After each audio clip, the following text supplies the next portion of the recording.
100,000 on a beat.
Great day to be a Tiger. JSU by 40 campaign. Coach Taylor, I was just thinking, I was sitting in my office and we were talking about Jackson State athletics, the tradition of Jackson State. You played here.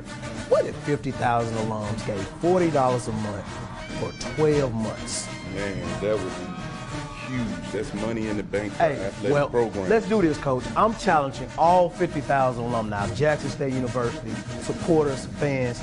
Let's give $40 a month to JSU by 40 campaign. 12 months, 12 million, September to August. Let's win championships in the classroom. Let's support Jackson State University. Let's support athletics. And let's make sure our coaches and our student athletes are successful. So again, Coach Taylor and I are challenging you, all 50,000 alums, $40 a month for 12 months to support Jackson State athletics. Go Tigers. Go Tigers. Support the JSU by 40 campaign. Visit gojsutigers.com/JSU by 40.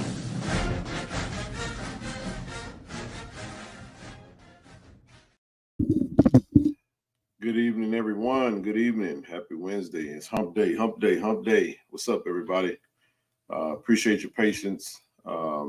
Apologize for the slight delay in starting. Just, it's been a day, man. It's been one of them days. Zoe will be on. I'm pretty sure TD will be on, and Rochelle, possibly Nook. I know they've been working and everything. But come on in, man. Hit the subscribe button, hit the share button. It's homecoming week, man. It's homecoming week, and yeah, show must go on. I tell you, man, we've been working, man. Just from the onset, man. For those who know I talk to on a regular basis, know that just kind of been, life happens, man. Life happens. I'm gonna just say it from the jump. Asking for prayers for my grandmother, my only living grandmother right now. Got word today that it wasn't a good day for her, so she's currently in the hospital, and I've been dealing with that today. That's my grandmother that had a significant role in raising me into the young man, old man that I am now, and it's never good to get them calls, man. I already lost my dad's mom earlier this year, and grandma gonna be all right though. She's doing better, and I just have to say, man, I had to stay calm. When your mom give you that call and it's kind of anxious, you just kind of say, man, all right, you know what I mean? Okay, you know what I'm saying? So I contemplated canceling the show tonight. But this show is not just a show that's just about Jackson State. It's also a show for expression. It allows us to have an outlet, So as of right now, grandma's doing okay. Just prayers, man. She's can't figure out exactly why what happened today happened, but we'll find out whatever, and we'll go from there. So what's up, brother? What's up, Pippin? What's up, the I Love family? Yeah, I was just you know how we do, man. We give it to the family raw and real. I was letting them know, man. Today been one of them days. Oh, you told them? Okay, Yeah. But no, everything is. I have a saying. Nothing is until it is. So we move as if things have all things are all good. I did get a chance to talk to her today, and I'm thankful for that. You know what I mean? So. And nothing is as it appeared to be. God got the last say so, man. He got all the say so, really. All day long on Sunday. But yeah, man, my grandmother holds an unbelievably special place in my heart. She means everything to me. But the thing is, man, life is what you say all the time, man. Nothing lasts. Nothing lasts forever, but not even life itself. There you go. So, but yeah. So yeah. But anyway, I did say that we were going to have a special guest tonight. I made the decision to change that. That's not going to happen tonight. The timing just isn't right. I'll say this.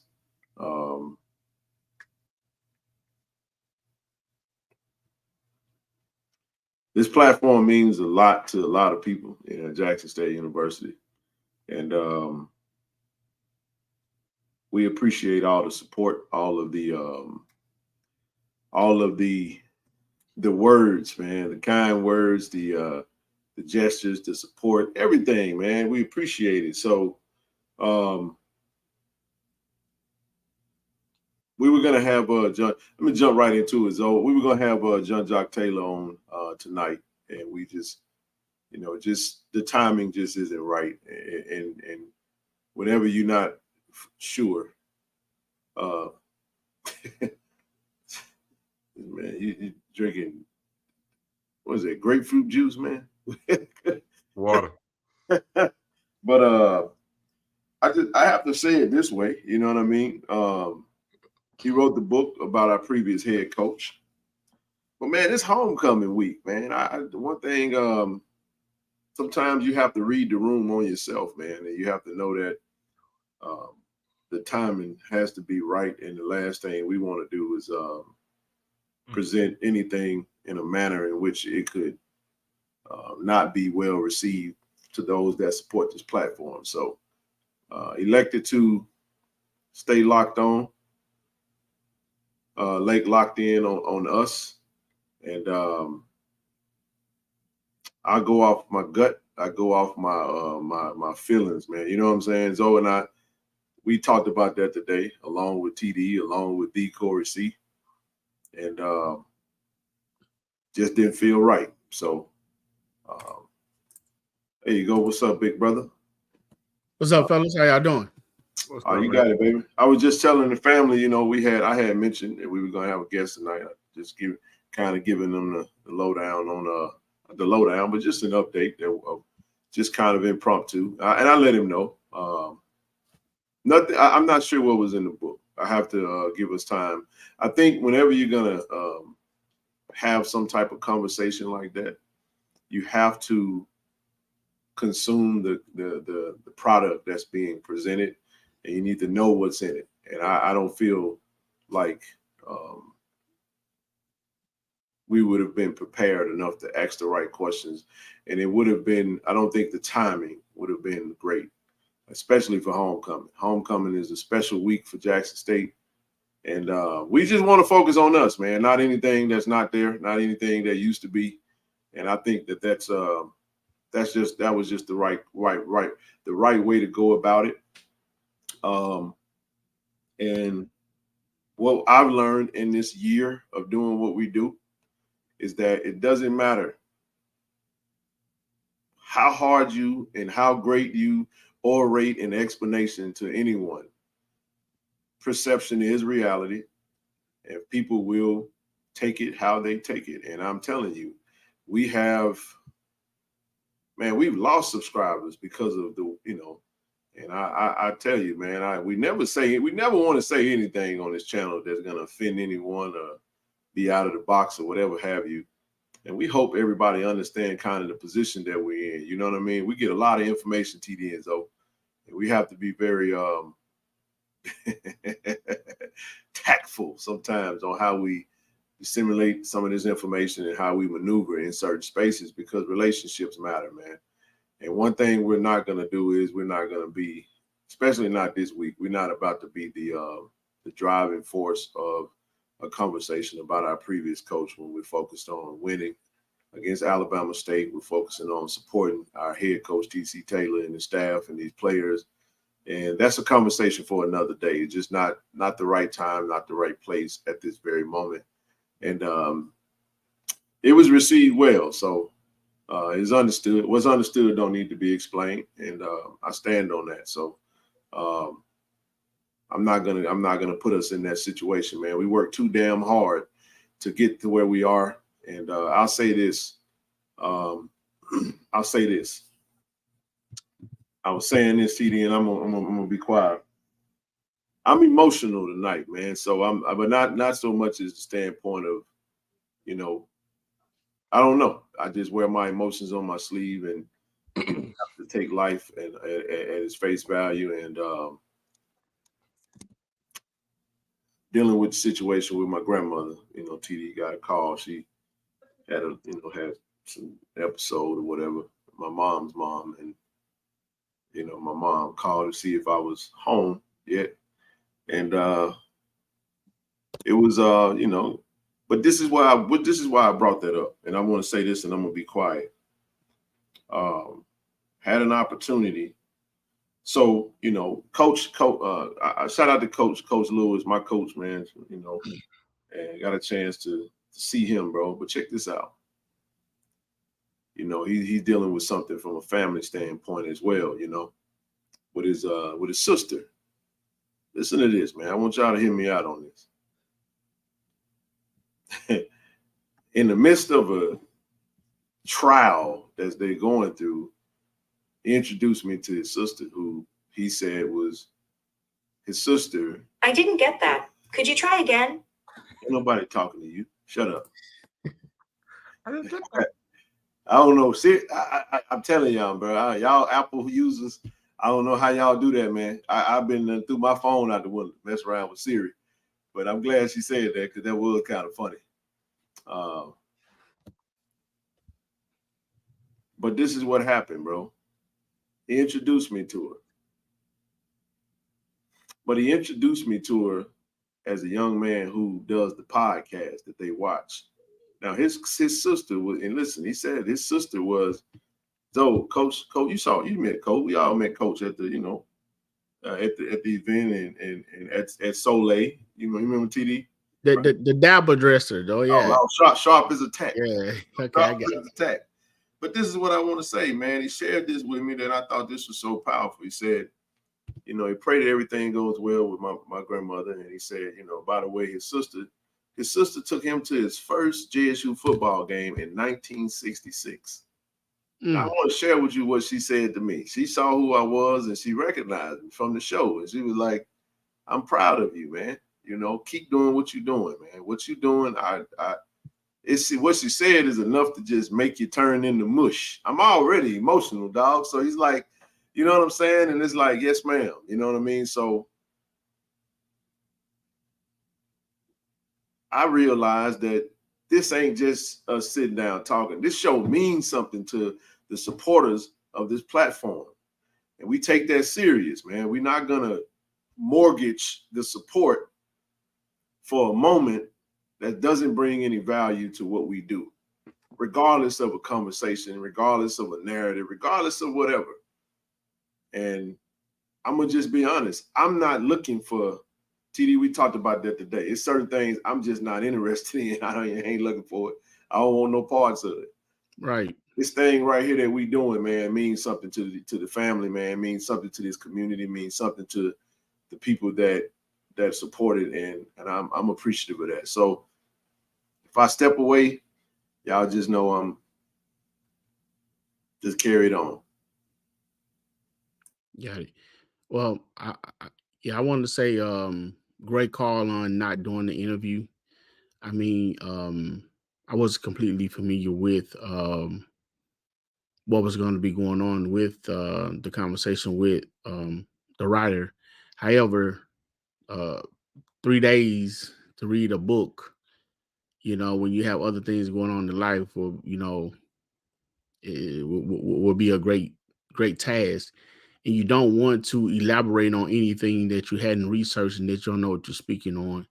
Plus, like you said, we want to live in the moment right now for what's going on for homecoming.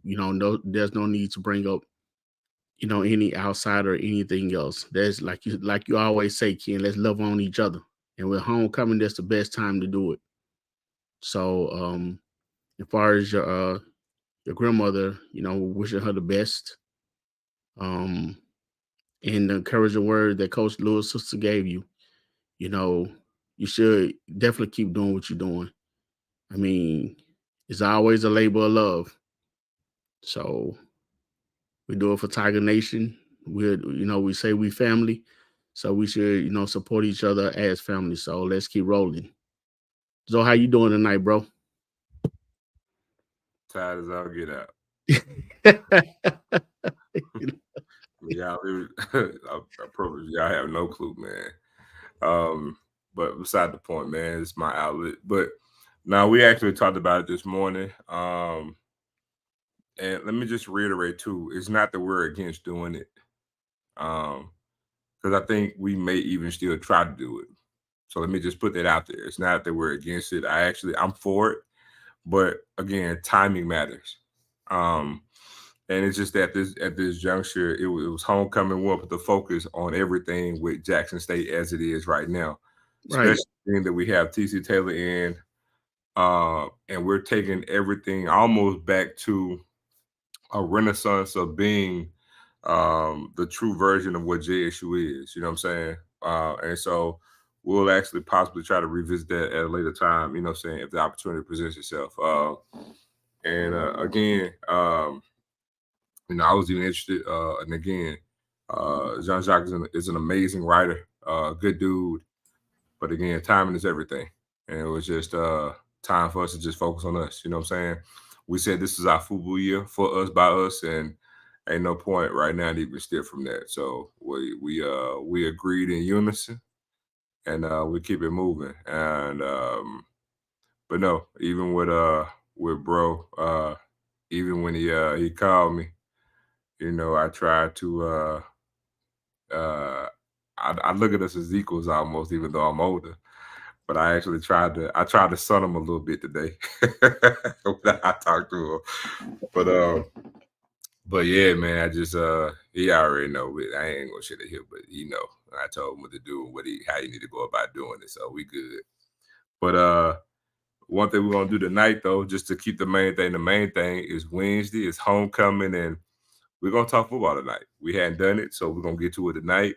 Yeah. And we're glad we got all of the rest of the family in, because like I always say, this ain't nothing but a little family discussion. That's all it is.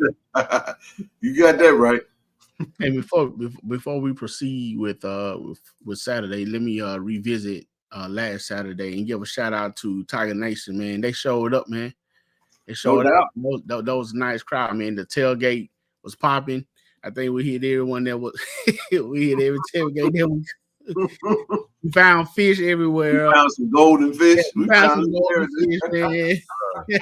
Smoked out wings, everything, man. So shout out to I don't know what tent that is that Jason Brown Sr. be hanging out there with Lauren and Dexter, man. I mean, they made sure that I had some golden fish. They asked what y'all said. I said they already had some, so we ain't got to worry about it this time.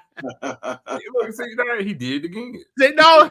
He did it again. He just told yourself. You're looking up. Don't worry about that. Just give it all to me. No.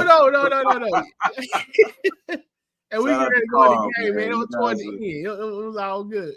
Carl, you guys were great hosts, man. We appreciate that. Shout out Carl, man. Oh, yeah. Shout out Carl Cunningham, man. Yes, indeed, man. But no, it was a great trip. You're right, TD. Great energy, man. We out attended. Maybe some of the Alabama A&M fans were at the Alabama State homecoming. I don't know where they were, but we out attended them in Alabama because that's just what we do. And I'll say this. I also add, But gotta say it yet again, which I think it's the third or fourth time we're the highest attended game in all of FCS. Yeah, attendance is down, by the way. You know what I mean? But this is down across the board. But across the board. This is the third or fourth time this season where we're the highest attended game in all of FCS, and we did it this past Saturday. Yeah. So it mentioned a half man, half amazing. I can actually help with that. I'll tell you what. Let me go ahead and see if I can't help with that. 1 second. I asked a question about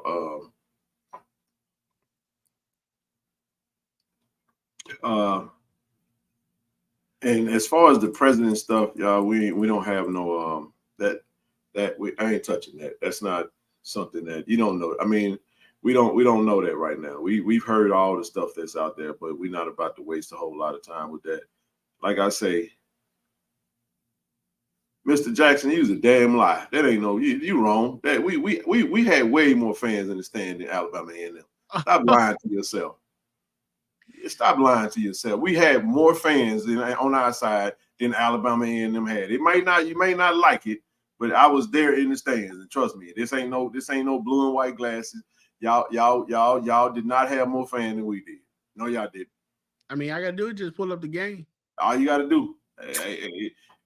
I maybe wonder they was in the tailgate section.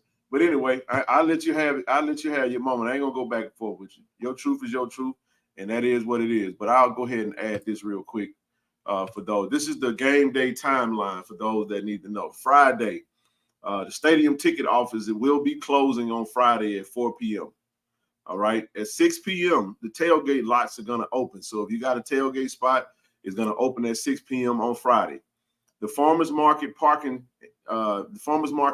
and parking also opens at 6 p.m. on Friday. First come, first serve. Saturday morning, all parking lots open at 8 a.m. Okay.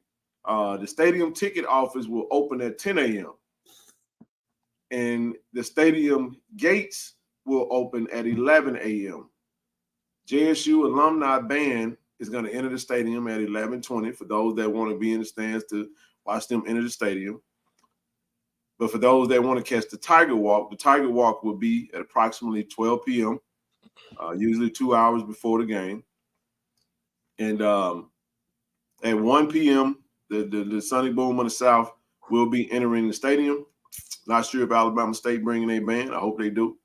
And then kickoff for the football game is at 2 p.m.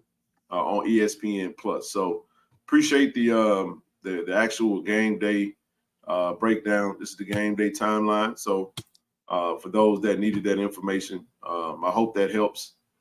But we'll go from there. We'll move on. Hey man, I hope they bring their band, man. I want to see the honeybees. You would want to see the honeybees. I said that for Joe. Yeah, I know. And then another thing too. They're coming.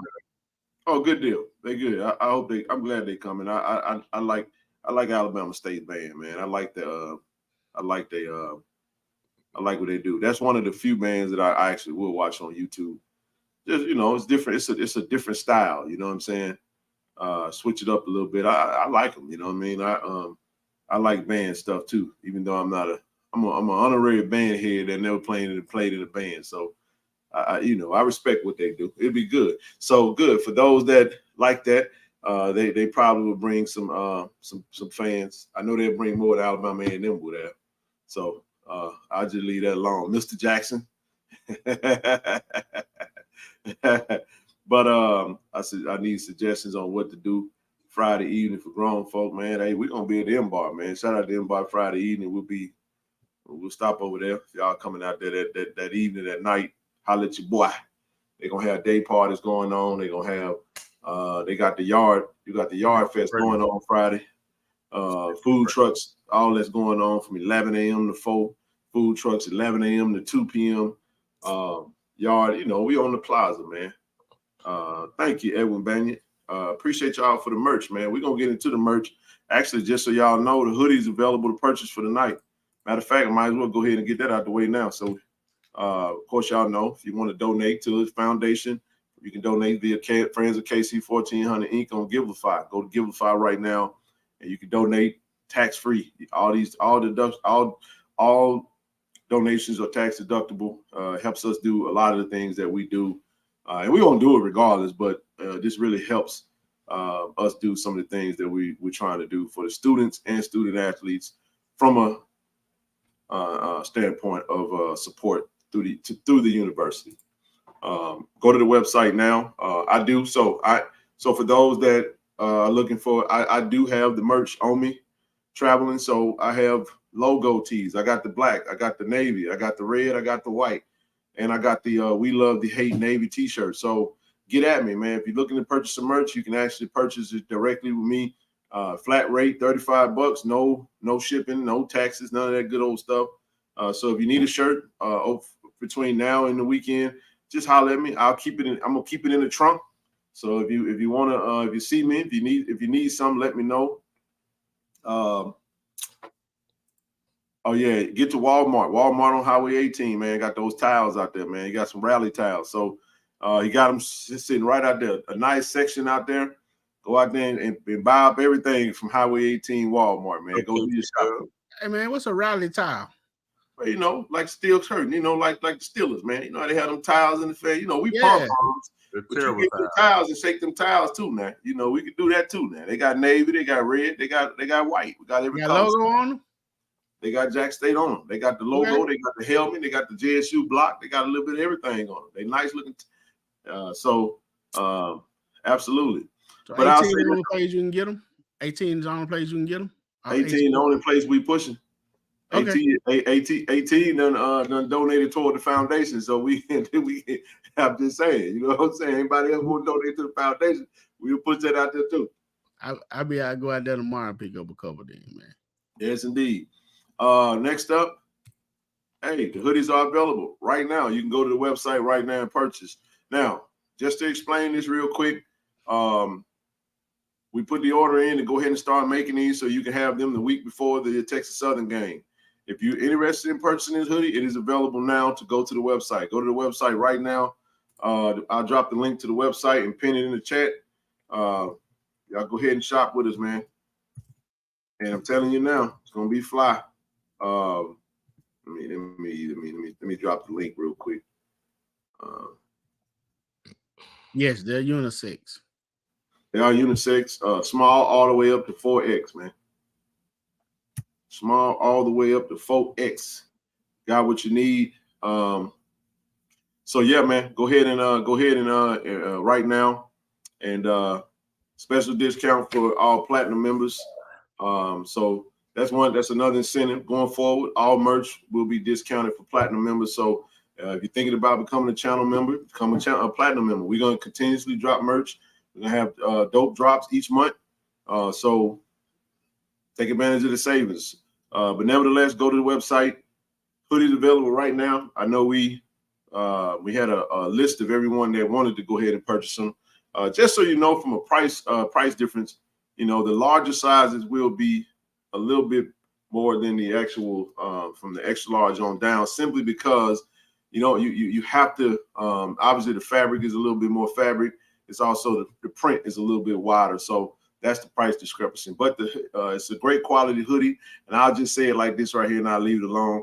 Those hoodies will be a little bit less than what you see on the market right now. So just so y'all know, hoodie prices done went up. The price of the brick done went up lately. So we didn't want to set it at a price that wasn't favorable to those that support what we do, and want to have a good quality product out there for you. JSU by 40.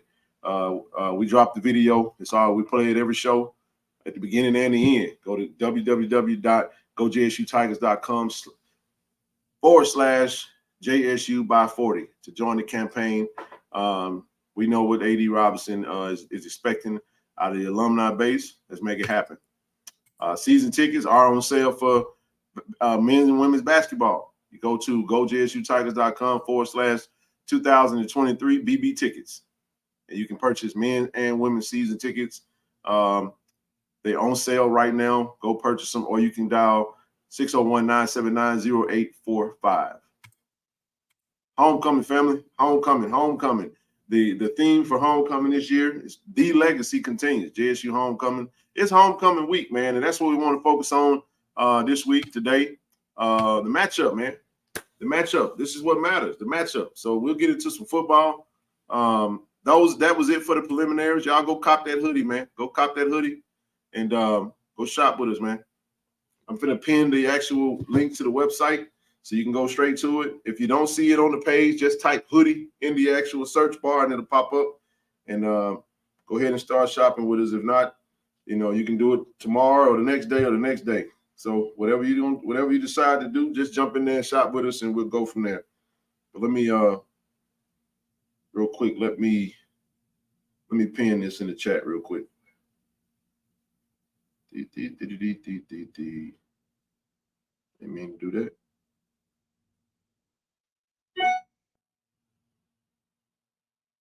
There we go. Somebody just made a purchase. First purchase. Who was that? Let me shout out the first purchase. The first hoodie purchase just came through. Let me show some love to who that is. Who that is? Shout out to Mr. Ronald Nolan. You're good. You're a good brother, man. Appreciate you. We had the big boys in mind now. Y'all don't say we ain't never. We gotta make sure the big boys, you know what I'm saying, got some love too now. We ain't getting all them little small sizes. We got 4Xs. So if you need a 4X, go shop.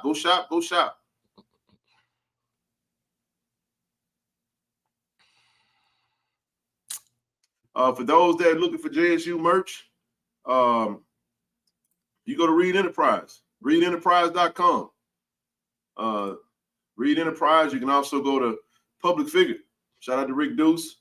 Them boys doing some big things, man. They got some dope merch out there. Who's stopping Keyshawn Johnson on y'all team? Whoever got a Jack State uniform on. Don't make no difference. Keyshawn Johnson ain't the quarterback got to get the ball to him. And y'all know good doggone well y'all ain't that impressed with no daggum Alabama State. So don't come in here capping like that. I got a better answer. You said we're gonna stop Keyshawn Johnson? Nobody. How many times y'all got more points than the other team? You know who's gonna stop Keyshawn Johnson? They quarterback. Whoever playing quarterback for Alabama State gonna stop him. That's who's gonna stop it. We ain't worried about it. I mean, look, the kid is special, man. The kid is a great talent. And listen, we respect. Ain't in my life seen somebody brag on a dependent position. Marinate on that. Just saying, bro. We got to. I got a better question for you too, because I mean, like I said, it ain't like they doing their world beaters right now. I mean, they're not even Bama. The objective against Alabama State is score 21 points and you win. Just saying, hard time scoring, but you can cap if you want to. We'll open the link for you to come up here and state your case. Keyshawn Johnson is a great talent. Makes it a whole lot easier when you got one star receiver because you can zero in on it.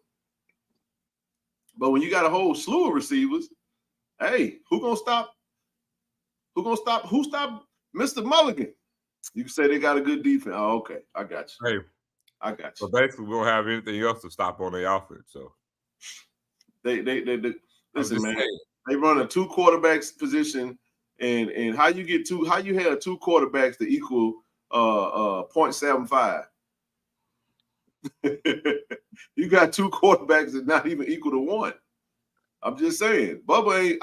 You know what? Bubba is. You put Bubba in a slot, then that's over with after that. I'm gonna say this too. Bubba's good running back, but we ain't worried about that. Bubba's a really good player, but I'm gonna say this too. Stewart is not a good quarterback. Stop capping, man. Y'all need to stop capping. Bubba's a really good player. Not his stats are inflated though. His stats are inflated because they have a horrible offense. Defense stays on the field. Everybody that talk about Alabama State know Alabama State offense is putrid. They know that. Come on now. Y'all know that.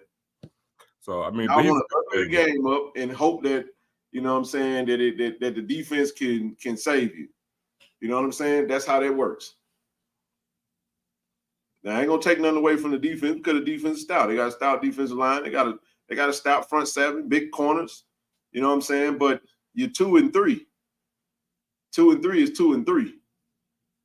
No matter how you slice it, no matter how you look at it, you're 2-3. You lost to Miles, bro. I'm just saying, did they not lose the Miles? They did. At home too. Man, Alabama A&M gonna run roughshod on Alabama State in the Magic City Classic. I'm gonna go ahead and get that out of the way now. But that's neither here nor there. Who are their 2 wins? Bethune-Cookman and who else? Bethune-Cookman and Southern in the first game of the season, 10-20, I think. So guess what else they are? They're winless on the road. Just saying. Both victories at home in Montgomery. Ain't won a game on the road. Then you got to come to Jackson State. And I understand the motivation. I get it. It's all good. But it is what it is. It's gonna be I think it's gonna be a tough one. Go ahead, TD. It is. I think it's gonna be a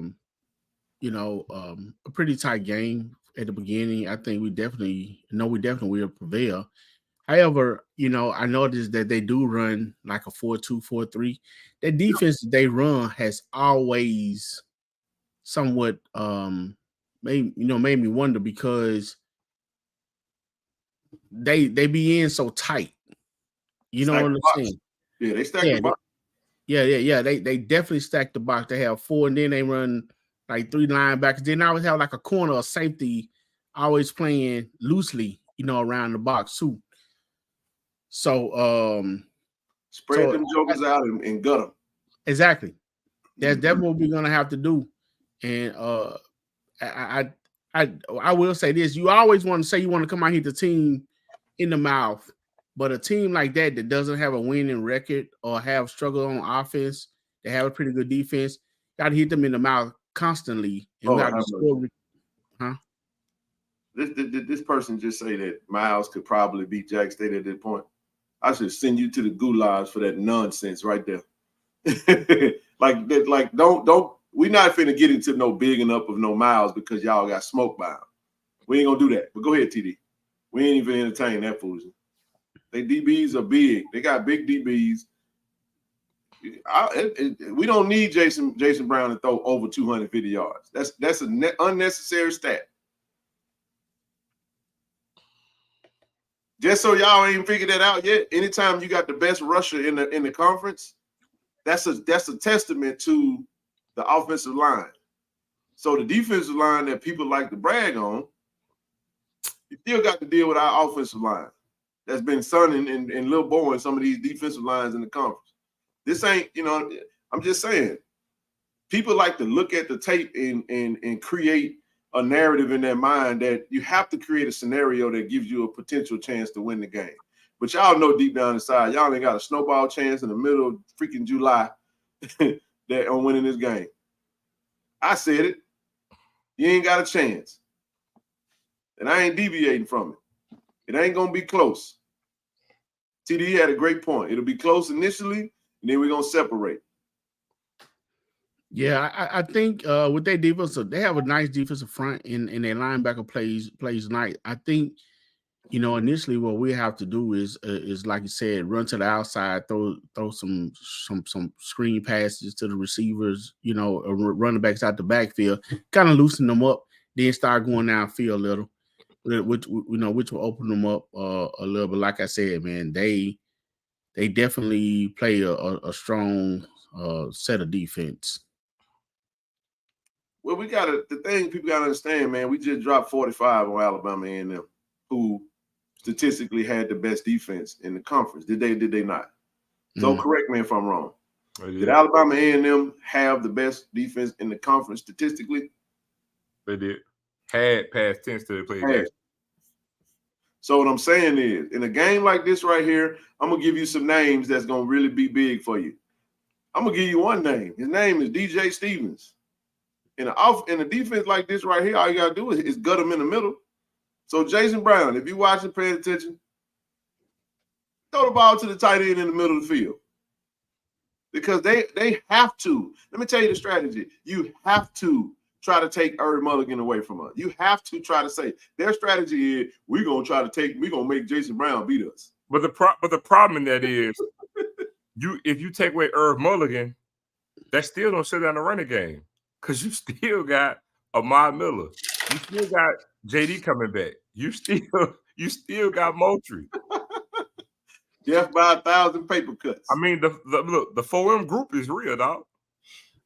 And that's what I was saying about by swinging it out first to loosen them up, because if you just start throwing to the tight end down the middle, they linebacker and they safety might come up in coverage, but once you loosen them up, man, then all fair game.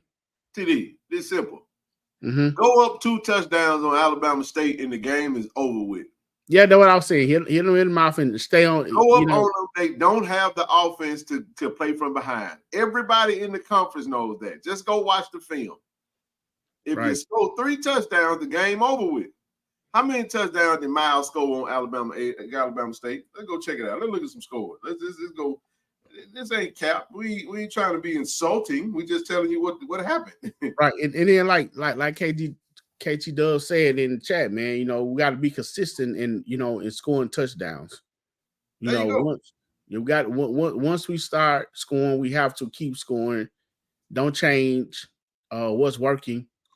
And once we do that, man, and get them down, then it should be, of course, downhill from there. But so here's the thing. To their defense, no one has scored more than 23 points against them. And one of them was an overtime game. Fam, you scored 23. Miles scored 21. The sweet spot is 21. I'm telling you. You put up 21, they screwed. Because let me give y'all an interesting stat, Alabama State fans. You guys have never scored more than 20 points this season. So I'm not making this up, by the way. Hold on. I can be watching Honeymooners, man. What are we doing? Huh? I could be watching Honeymooners, man. What are we doing? What are we talking about? We talking about the game. Listen. We're the fourth man. Listen, bro. We go back and forth. Game 1, they scored 14 points and won because they held Southern to 10. Game 2, they scored 17 points and lost to Miles, and Miles had what? 21. Game 3, they scored 10 points, and Spam, you had 23. Game 4, they lost in overtime to Alcorn, and they scored 20 points, and Alcorn scored 23. They won by field goal in overtime. They just beat Bethune-Cookman 19-14. So y'all ain't seen the 30-point game. Man, what are we doing? I'm just saying, man. Why? Well, hold on, bro. Why even lose any breath going by that ain't scoring 20 points this year, man? What are we doing? No, but to that point, their strength is their defense. We all knows that. So their strategy is to limit what you can do to keep the game close, keep it at give themselves a punch. The beautiful thing about your comment, though, it's beautiful to talk about your strength and not talk about that glaring ass weakness, because your weakness is stronger than your strength. For real, bro. Your weakness is stronger than your strength. You ain't scored 20, but you're gonna bank on. I guess they feel like they got like the Baltimore Ravens defense of 2000 or the 85 Bears. We're gonna keep y'all down to 14, but we can get 20 and we can get a dub. Well, let me ask you guys this then. Okay. So with them not having have won a road game, with them having a losing record right now, pretty good defense. They're coming in, with the whole fiasco from last year, so they got a chip on their shoulder. We ruined their homecoming. They want to ruin ours. Yep. So they got a strong motivation. You add country to that. Hold on, ruin that homecoming. We done ruined their ass the past 3 games. Go on, get it right. Go ahead. So I'm just saying, that's why we're gonna line up and play the game on Saturday. Yeah. So they got a big chip on their shoulder and some form of motivation to want. Without question. We beat them for homecoming in 2021. We beat them for their homecoming in 2022. And now we get another homecoming battle. I understand that part of it. They have every reason to want to come in and play spoiler. I get it. I totally understand it. I'm not even acting like that's not a real thing. But what I'm saying is that TD, neither me nor you nor the people in the chat that's talking are playing the game. People are just merely talking about what happened. And when we talk about the data says good defense, horrible offense. So all I'm saying is you've never scored more than 20. You never scored 3 touchdowns in a game this season. Not once. I'm looking at it. You did not score. They never scored 3 touchdowns in one game. I don't care who's playing that quarterback. It doesn't matter. What I'm saying is potentially. But they're talking about their defense, but your defense is not the best defense in the conference. So ain't no point in telling me about your defense when your offense is worse, way worse than what your defense. Your offensive weakness is way more stronger and potent, horrible, I should say, as your greatest strength is. Your offense brings down your damn defense. You can say that if your defense was lights out, leading the conference in all these categories, but it ain't. So your defense really ain't what y'all making it out to be. It just, that's the only thing you got to hang your hat on because you ain't got nothing to hold it on to. Think about it. You ain't won a game on the road. You ain't scored 3 touchdowns in the game. You know what I'm saying? You got more losses than you got wins. And then you talk about a chip. If you got 3 L's, ain't no chip on your shoulder no more. Ain't shit there. I mean, he talking about the Jackson State chip. They got a Jackson State chip. Right. For all intents and purposes, you like. So really, at this point, to TD's point, though, the only thing they got left to play for is to beat Jackson State, play spoiler for their homecoming, and try to win the Magic City Classic. Exactly. Their season is basically in the books. They playing and they coach his seat is a little warm. You know how you accidentally tap that little button in the car, the little butt warmer. You know that's where he at right now. Hey man, you know it's actually gonna be chilly Saturday night. Bees and Hornets are done for. Hey, now Zoe, they did. I watched them against FAMU now. They moved the ball now. Guess what? It was warm last weekend. It's cold. No. They moved the ball. They moved the ball, TD. They did move the ball for a total of 10 points. Hey, TD, you know what? Same thing we scored. Same thing we scored against FAMU. If you say they moved the ball, I'm going to retort and say what they got to show for it. That's all we're saying. Now, this is what we're not saying. We're not saying that it's going to be easy to score on them because the data also says that. See, people only want to hear one side of it, TD. We're giving them credit for that defense. They have a good defense. Yes, they do. Okay. We say okay. That's fine. The point but I would say good, but the problem is, though, when you have a good defense and a terrible offense, your defense plays more than your offense do. So toward the back end, they kind of give up some stuff. They don't have the offense right now to support the defense that they have. They really have a championship caliber defense. I got to get that to them. They got the makeup for it. You know what I'm saying? They got the preseason defensive player of the year, Colton Adams at linebacker. Hey, they got number 57 coming off the edge. They got some pieces. They got some big corners. I don't take nothing from them. I want them to have everything that they supposed to get. Because what I ain't gonna do is slant it. But what I'm saying is this. What I'm saying is this. More than everybody else. Listen, watch this. They play more than everybody else. See, the thing about it is even the defense. They don't even have the best defense in the conference, even though they got padded inflated stats because their offense so damn horrible. The defense stays on the field. So like Bubba's good, but he got inflated stats just like last season. You got inflated stats because the damn defense played the majority of the goddamn game every game. Hey, so you remember the year we had Terrio? We were lighting up the scoreboard. I think they came in with that defense and won the game that year, or limited us to scoring. I don't remember what.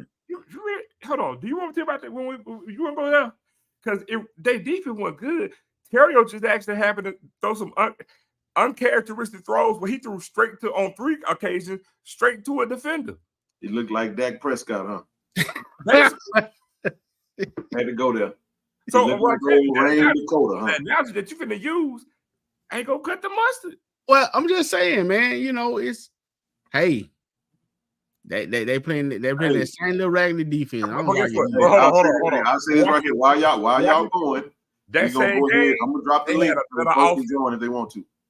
They had a way better offense during that game too, TD. So you can have it one way and I have the other one. And now look, hey, y'all say their defense, y'all say their offense was terrible. Before anybody come up, I want y'all to give me the keys to our defense. You know what our defense needs to do to completely shut them down and score about like we did last week. Well, I mean, I give it to you now. Number one is that the greatest offensive weapon is Keyshawn Johnson, arguably the best wide receiver in the conference. You can make that case. And they're gonna run the ball.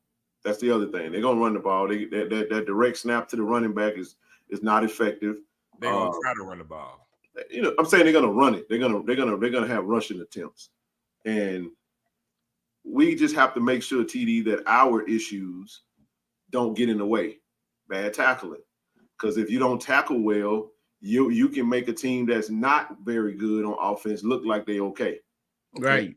So you have that, TD. The other thing is you have to protect the quarterback that is a weapon with his feet. He can run the ball. You know what I'm saying? So we have to play good defense too. We have to play good defense, and we have to make them play the game. You feel what I'm saying? Win the position battle, and we got to go out there. I don't. When I say it ain't gonna be close, I mean it could very well be another 28-7 type game. You know, do we get 30? Nobody's gotten 30 this season, but we have an offense that can get to 30 for sure. We put up 45, could have been 50 last week, but again, Alabama A&M's defense was supposed to be this defense that was great, and we went out there and did what we did. You know, we got to win the turnover battle. We did really good. See, that's the thing that nobody likes to talk about. When you talk about last game, what was it? 3 turnovers to 0. You had Quincy. Quincy Casey threw an interception, and he had a fumble, and then Xavier Langford had an interception. So 3 turnovers to 0 turnovers. We had no fumbles, no interceptions. Clean game, you give yourself a chance to win. So that's my take from it. You know what I mean? That defense is going to be what it is. They had a good defense last year too, because they gave Shedeur some problems. You know what I'm saying? Yeah. We ain't gonna take that. We ain't gonna take that away from them. But my point is, you have to respect our running attack, because right now we 65-45. I mean 60-40 right now on the run versus the pass. So if that's the case, they stack the box. Now you soften them up and you hit them where 3 picks. I'm sorry, 3 picks in the fumble. Thank you for the correction. They had four turnovers. Thank you for the correction, everybody. So yeah, my point is, damn, who threw another interception? Was it Langford threw 2? Yeah, he did. Okay. Yeah, all right. That's what I'm talking about. So Hazel got him in. K5 got one. Yeah. BJ got one. BJ got that joint. BJ got one on. Yeah, BJ got one. Hazel got one. It was BJ, Hazel, and Callaghan. Right. Okay, I like it. So that's what I'm saying. And with like I said, I run the game, we'll take over, man. But I think we got to tie that 4-man front out. We're gonna do it, man. We got some big boys up front, man, that's gonna be playing. We gonna hit them in the mouth just like they want to hit us in the mouth. We understand how they coming. You know what? We ain't even got to tire them out. Man, they what gotta do is have to be, dog. No, I'm gonna say this. They are who they are, bro. They got a solid defense. They all right. So they lost. What I'm saying. No one has scored. They lost some players last year. No one has scored more than 23 points on this team this season. Not once in 5 games. That's a real stat. So they played FAMU, they played Southern, they played Bethune. Yes, Jency is hurt. We all saw Jency get hurt in the last game. Yes, he's hurt. So what do you think of a matchup in the slant with Bubble. With him, I mean, we know he's if I'm the offensive coordinator, Bubble is finna be a slot receiver. He finna be a damn nickel. exactly. He gonna be a nickel all game. Do you understand me? Exactly. I sit there. My slot receiver will be a decoy. Exactly. I'm going to get number one. Number one ain't gonna be no factor because we're gonna take him out the game if I'm playing something. You see what I'm saying? That's how I would say that. But if you just be predictable and handing the ball off with the inside zone, that ain't gonna be that effective. TJ, if they put 7, they match 7 up with Bubble, man, that should be touchdown city. Hey, I agree. BJ Washington is a great safety. He is. That's a Madison Central Jaguar right there, man. Bubba gonna have 30 tackles Saturday. 30? 30 tackles. Who gonna have 30? Bubba. That's exaggeration. Cap.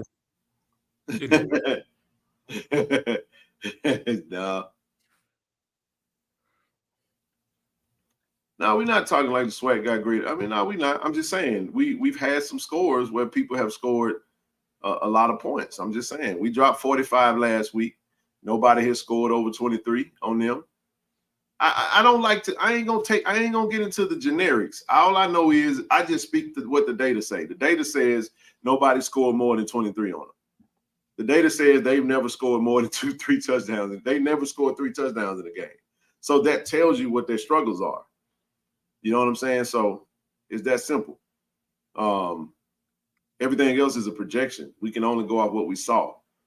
They struggle with tempo with Bethune-Cookman. And you know, when Bethune-Cookman went tempo, it gave them some problems.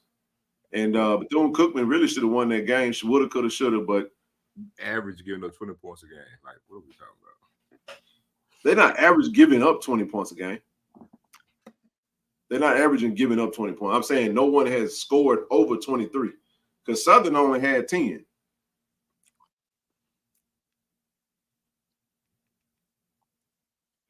I don't know. Somebody put the average in there. I don't know. I guess you can. It'll tell you what the average is. I don't. So how would you match our offense up with their defense then? Roll the ball up and do what we do. So just load up and run and just run up the middle. Roll the ball out there and do what we do. Water's wet. Yeah. Unfortunately, bro, that ain't how it works. Right. I gotta go execute. It's gonna be Saturday. Yeah, that's how we want it to be, but we gotta go execute. With 9 men in the box, though. Did I stutter? Okay. Roll the ball out there and do what we do. Yeah, we do. Ain't nobody gonna beat us. We just gotta not beat ourselves. And like you said on several occasions, all we gotta do is tackle. There you go. We tackle. We on the next week. Period. But a real game plan is to go out there and hit them where they weak at. I'm not finna run a game plan that's going, because some of the stuff that we do strong, they take away from teams. So when we talk about the strategy of the game, we got to get creative with how do we loosen them up. You know, I mean, just running at them, it's gonna be a low scoring game if you're talking about playing box 7 on box 7, because they ain't gonna beat you like that. You know, not over the top. They don't really have no world beaters on offense. They looking to beat you with, you know what I'm saying, screen passes to the wide receiver and quarterback draws and direct snaps to the running back and handoffs to the running back. That's their offense. The point I'm getting at is that when we talk about game, we ain't got to switch up nothing. We do the same thing we did last week. That's correct. That's what I'm getting at. We do the same thing we did last week. I mean, for what they gonna do scheme wise on defense, it's not gonna be too much different than we saw from Alabama and A&M. It ain't. That's correct. And on offense, again, do what we do. As long as we tackle on defense, we ain't gotta change up no game plan. It is what it is. We're gonna run the ball. Like at this point, we 6 games in. You see what we are. You see what we're gonna do. And the crazy thing about it is, God forbid we go up tempo. That's what we definitely need to do. So, but we don't have to. I just said, God forbid if we do. So if I'm coming in this thing, and right now I know Giant State has the best running back in the conference right now. Yep. And And then the backfield is pretty deep as well. So Amari running that thing as well, Moultrie. So my first goal would be to stop the run. And they already feel that our quarterback might not be able to beat them. So that I'm stacking the box. But our quarterback can beat them, though. Oh, definitely. I know our quarterback can, but I'm telling you how. Yeah, go ahead. You know, if I'm evaluating the situation, I will make our quarterback beat them. And you got to watch for that spy on the safety, because now, you know, I'm putting everybody in the box. I got a safety spine along with the corners, however, you know, whatever kind of setup you got. And so, you know, that's going to be the name of the game. Stop the run. How many times does Alabama State play with a nickel on the field?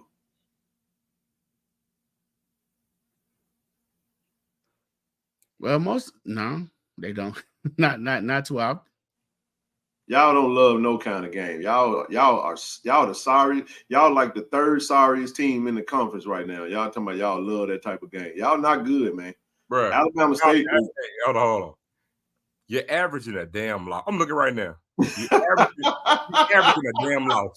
You averaging 16 points a game and giving up 19 points a game. I'm saying, looking at averaging a damn loss. What are we talking about? You averaging 16 points a game and you average giving up 19 points a game. Make sense, though. No, take that fake, I'm sticking my chest out. You bird chested. You ain't sticking it out, dog. Average 16, the average giving up 19. What are we talking about here? What are we doing? Man, look, I get it. School pride is a mother. But come on, bro. You averaging an L. You ain't even averaging a victory. And you lost to a D2 in the process. You ain't won a road game. You averaging an L. Your defense is not the best in the conference, but we're going to hang our hat on our defense. But your defense is averaging, giving up an L. So that's why I'm like, well, I'm not getting this tough talk. Like, when even y'all like, hey, man, their defense is formidable. Well, I'm like, the hell, they averaging ain't no. I mean, you understand, though. No. Hold on. You got your thing take on. I don't need no help talking football. I see what I see. I see what the tape say. And I also see, when I factor in what I'm saying, you have to respect their defense. Every game I've looked at them play, they have a shitty offense and a solid defense. That's how it is. And this is what I'm saying. Your point is correct. We got to do what we do. But guess what we also have done? We've also had questionable play calling. We've also had questionable tackling. You see what I'm saying? If we got to go out and execute. We got to tackle well. We got to have a good game plan. On the offensive side, I actually like the game plan from Saturday. Stick to it. I just hope the coaches don't go away from what's working.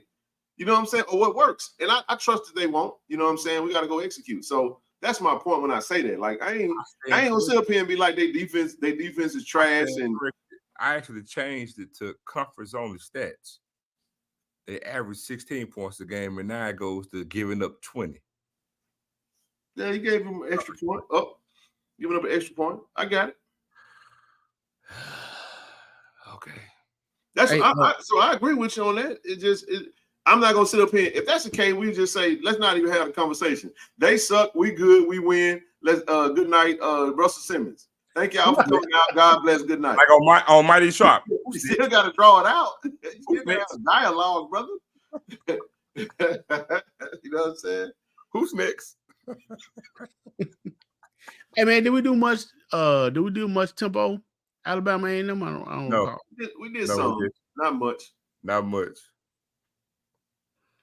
Right. I still think that that running, you know, we don't run much slant, so I don't really know why I'm speaking on it. But with the defense that they run and trying to put Bubba in space, I don't think a slant a slant can work goal line if you ask me.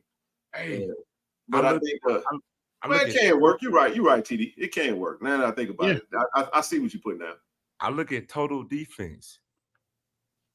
Alabama State after JSU. They middle of the pack on total defense. Total offense, they 9th. Whew. That's what I'm saying. Horrible offense, decent defense. But again, if your defense playing the game, I wonder how long. Is there a stat that tell you how long your defense and your offense played? There it is right there, Ken. You got to also factor how long they've been on the field and what did they receive the ball a lot of time. Hey, Mr. Rita, these orders will go out the week before the Texas Southern game. So we had to turn it on right now because we went ahead and submitted the pre-order, not pre-order. We went ahead and sent everything. I did an overall order to the printer. So just go ahead and we got to get them in. So we could have waited, but I was like, let's not wait on it. Let's just go ahead and turn it on so people can go ahead and get that out of the way. So it'll be on for a minute, but they just know that even though it's pre-order, we're not waiting on the pre-order to stop to place the order for the hoodies. We already placed the orders for the hoodies, and we're just letting everybody go ahead and get their purchase on because we won't fulfill them. Merch and his team will fulfill these as soon as they come in. They're gonna ship them. So because it's speed. By the end of the month, he should have them, and then they're gonna start shipping them right away. So my goal is to have everybody to have a hoodie before the game, and I do mean that week before the game. So that's the objective, y'all. For everybody that is not aware of what she's talking about, go to the website right now. We got this hoodie, this fire hoodie on sale. This would be a great item to wear for the blackout. First Texas Southern. Texas Southern is the blackout. Might even see some new uniforms. I'm just saying, wink, wink. You know, you never can tell. So. But yeah, go check it out. She'll get them in hand that week. There you go. Boom shakalaka. Those will be in hand that week. Go to the website right now. The orders are coming through. Shout out to everybody that's making purchases, man. I see them platinum discounts on that thing. I love it, man. All right, let's get back to the football side of it. Hey, y'all, the link is open, by the way, if y'all want to come up here and talk football with us. Okay, so I'm gonna ask a question then. I'm looking here. In conference play, Alabama State, they ranked 3rd in conference. They giving up 80 yards a game. And so what? I'm gonna ask you two fine young gentlemen. Want to rush for 100 yards on Saturday? Do Irv rush for 100? Not do Jackson State. They don't say running back. It says Alabama State gives up 80 yards a game rushing. Mm-hmm. So will Jackson State solid? Huh? Will Jackson State have 100 yards rushing? Yes. Absolutely, we will. Okay. Absolutely, we will. Okay. Absolutely. And you're not just talking about for one player. You saying as a whole. Yes. Jackson State as a whole. Will we rush for 100 yards on Saturday? Hey. Little some. Little some. Yes, indeed. Hey. Oh. Out to the people. Lipstick popping. What they say? Nope. What? I was just about to say. Oh, nope, not today. I like that. Yeah. That was to Zoe. Nope, not today. Hey, Chris Jones, the link in the chat. If you got something you want to talk about, come on up here and talk football. You can't call Cap. We're the top rushing team in the conference. You ain't gonna stop us from rushing over 100 yards. You ain't gonna stop us. I'm gonna tell you that right now. Bro, Bubba name gonna be Billy when we get done with him. I mean, and then the strength come in the second half, definitely around the Reggie Bird. Where Reggie Bird come in and said, Reggie Bird, y'all be careful. He said yes. That's all he said. Let's see. Dude, the Alabama State offense is terrible, bro. And you can say our defense, whatever you want to say. If you that's your opinion. That's fine. We're not saying that our defense is work. This is the objective is to score more than we can say that our offense is going to be one of the best offenses y'all seen all season. Period, point blank. That we can say. So we ain't got to be careful about nothing because we ain't playing. We're just talking the data. The coaches and the players are the ones that are going to play the game. So at the end of the day, the data says that y'all ain't got a snowball chance in hell of beating us. Y'all can make it interesting. They can muddy the game up. They can ugly it. But I don't see it. I don't see it at all. And that ain't even cap at all. And with the offensive line starting to You gel don't have away, to put pressure on quarterback. The No. quarterbacks for Alabama and them suck. And I mean that I mean it how I said it. They're not good. So stop the cap, bro. I ain't been sitting here and waste no time on somebody because we supposed to be scared of their feet. I'm sorry, man. No, bro. We ain't doing that. Are you gonna always bring your happy self up and have a conversation? No, the punter. The punter's back this game. Matter be out there. He got hurt. Hey, TD, I'm sorry I didn't speak to you and Ken and Zoe. Hey. No, yes, ma'am. I spoke to you. You good? I'm so mad. I got so much notes to do. I just needed a break, but I gotta be here for about 40 minutes and I'm out. I gotta catch up on some notes. I'm gonna hire me a virtual assistant, Ken. I need help. It's like people always like to see. This is what they do. People love to big up the players that haven't shown any of that. Miraculously, against Jackson State, they're going to be world beaters, even though there is no data to support that. So my question to you, when you suggest that that's what's going to happen, cannot Jackson State make the same claim? Can we not say that we're going to be world beaters in that game too? Because if we just assume, huh? Game ain't gonna be close. I'm just saying, we always want to. What you're saying is you want Jackson State to lose and you want Alabama State to win. I get it. So you got to figure out a narrative that fits that mindset.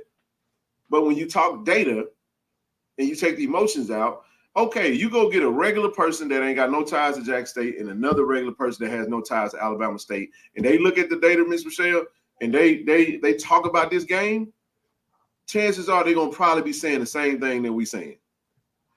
Well, y'all always have facts. Y'all always come in with facts. People like to put emotions into it because they feel some type of way.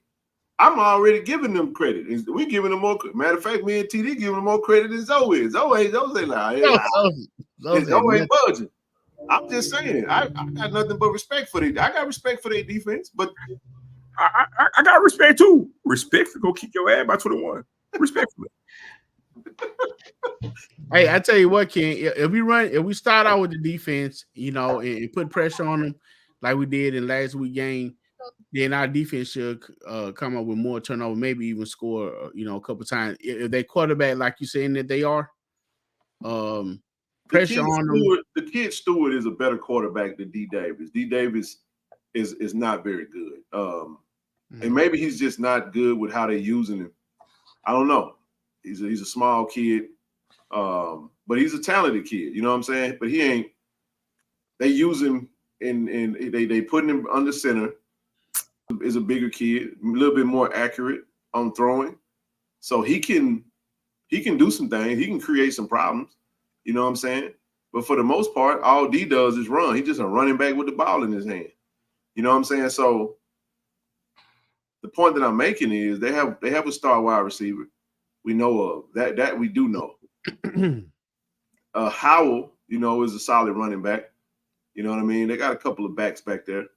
They like to say they have a three-headed monster, but at the end of the day, they're gonna run more than they're gonna pass, in my opinion. If they feel like that our DBs won't, I like what I saw in our defense. I like the scheme. I like that we ran press. This is a great game to run press on.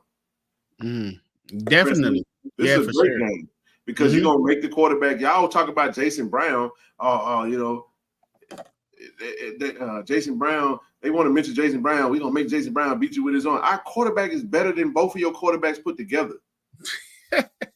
Y'all just looking at a team that we went through a gauntlet of a schedule in the first part of the season. But at the end of the day, Jason Brown has over 1,000 yards passing, 8 touchdowns, 2 interceptions. And one of them interceptions was a missed hole at Texas State. Now the one versus Bethune-Cookman was 100% on him.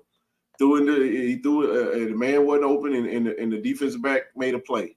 But what I'm saying is, why not run press man on this team and have safety help with B.J. Washington and Keydran Callaghan and Sayers Guthrie? Right. We got the pieces to make that happen. So I'll press man them all day long. Right. Make you beat me. I do want to say this too. Because there's this underlying thing that really bothers me about Jason Brown. because I hear people say comments like, Jason Brown had 3 touchdowns and he didn't turn the ball over. They say this thing like he's a turnover machine. Like, Yeah. you know what I'm saying? Like he just careless with the ball, turnover prone, and it just simply isn't the case. It's not. He's probably out of all the starters, got the least amount of turnovers in the coverage. He has a total of 3 turnovers. And On the one of whole them entire season. because he had a hurt arm. He's dropped the ball. Nobody. It had nothing to do with the defense. Now, am I missing something? Did he fumble the ball and we lost it? No, he one fumble gets fam, and he got 2 turnovers. He got 2 interceptions. 3 That's turnovers the whole season. the whole season. 6 games.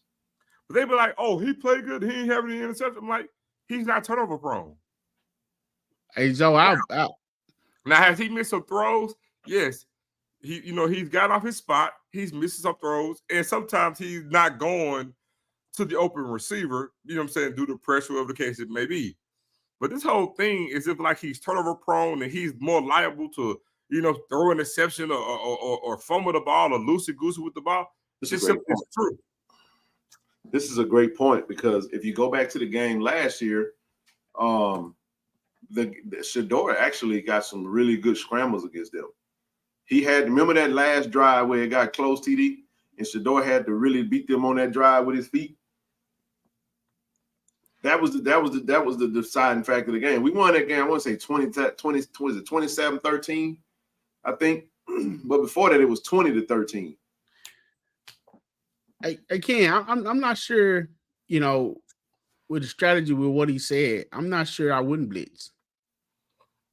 Well, no, I think he was saying like the point he's making was if they wanted Jason to beat them, then they're probably not going to blitz. They're going to basically stand pat. I think they will. I don't see them. Will. I think they're gonna definitely apply pressure. That for sure. Eddie Robinson Jr. is an aggressive coach. I mean, he runs his defense like how I would. I like the way they play. They run a 4-man front, good linebacker play, and they're gonna apply pressure to your quarterback. That's the strategy that I'm going with. Now they don't play with a lot of nickel corners that often. They do, but not as often as they probably should. You know what I mean? So. But I would change that because I think at the wide receiver spot, they haven't met a core. 26-12. Okay. I said they haven't met a core like they're going to face when they play us on Saturday. Because again, you play FAMU. FAMU is heavy on Shareed. They're not really diverse when they talk about the wide receiver room as what they're going to see when they play us. The thing is just going to be Jason being able to hit them. But I had a stat though. I just saw. Man, do you know both of Alabama State quarterbacks both got more turnovers than Jason? Both of them. What are we talking about? Both of them got more turnovers than Jason. It's like, man, there's no pathway for them to get a dub. It's like I'm trying to go here with you. Go here. Well, the pathway is they got to create one with their defense. They got to take away what Jack State want to do well, and ugly the game up and create turnovers. You know what I'm saying? This is one of them games. Jason pulls the ball down and runs that bad baby. You see what I'm saying? Soften it up a little bit. Make them defensive ends play honest and don't let them zero in on Mulligan. Pull that thing out. Go get that 6, 7, 8 yards, and let's get a second down and short. You see what I'm saying? Just move the chain. This is the game where Mulligan is going to get about 125 yards. This is the game where Ahmad Miller going to come in and give you about a good 50. This is the game Jason going to still be at about his 55 to 60% clip. No turnovers. Give you about 225 in the air. We're going to beat them by 21. I mean, we giving out free rage spray after the game for everybody. That man said 2 fumbles from Brown. See how they just make up stuff? Hey, well. Okay. Zoe, let's do this. With them running a 4-3 defense, and like I said, a lot of time they have a safety or someone playing up, and they blitzing. So that blitz is that defense is designed to stop the run, and that blitz is designed to put pressure on the quarterback. Facts. All right. it's kind of sad. They saying they want to make Jason Brown beat up, so that means they have a little respect for him. Now we know what he can do. So if you blitzing and you stopping the run and you putting pressure on the quarterback, what do the offense do? If they blitzing and they getting success? I mean, hypothetically, I mean, you could just hit your tight end, screen them to death, but I don't really see them having success. I don't want to live in the world of hyperbole because they ain't done it yet because they average giving up an L. I mean, it's like, I get it. We want to ask questions to like give them a pathway to success, but they record don't. They ain't doing what you asking them. They're not doing what your questions suggest the answer to be. They ain't did it. Different team, different game plan, different strategy. That's why you watch film. Okay. So I mean, that's and you said it right though, and because I came on saying it. Slants, man, 2 fumbles. That's a projection. That's a projection. That's a hope. Here's the point.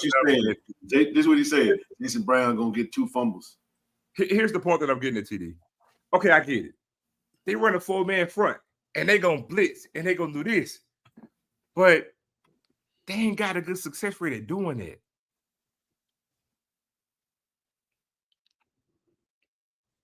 This is what Alabama State believes in their mind. They don't. They believe. Listen, they believe that if they had a better offense, they'd be a better team right now. They believe that their defense is only doing what it's doing because the offense sucked. Which is why, based off their own admission, it's comical to me that somehow they believe their offense won't suck in this game. Alabama A&M showed some fight and some toughness on offense because guess what? Were they not the highest scoring offense in the conference prior to going in their game? Or somewhere they were close. They were up there. They were. Posed some problems. I just got a message. It's kind of pertinent. It says the word for today: hyperbole. Hyperbole.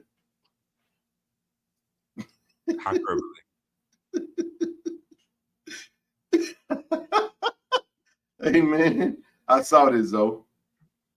I ain't gonna put that up there, but it's up there. He said it though. He did say it. That man said, I pray that they play us for their homecoming. No, he said they damn homecoming. Yes. You can crop it and place it. Crop that and place it. Alabama State defense has 14 sacks. What that mean? Now I'm just reading the comment. We understand that. They got 14 sacks. That's a good stat to have 5 games. 14 sacks. Hey, hold on. They got 14 sacks, right? Watch this. 14 sacks and still give up 20 points a game. How many touchdowns the offense got?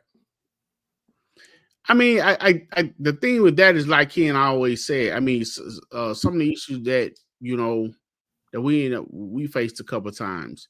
When you put the defense, consistently put the defense in bad situation, whether it's special team, whether it's turnover, giving the ball in your own territory. I mean, what do you expect a defense to do? I got one for y'all. Amongst the both quarterbacks, actually D. Davis is he has a higher passing percentage right now. But he has 3 interceptions, and the other quarterback has. So they got the same amount of touchdowns as they do interception. D. Davis has been sacked. He's been sacked 7 times. But listen to this. On the season, their running backs have only scored 3 touchdowns. Their quarterbacks have only thrown for 5 touchdowns. So listen to me. So as a total,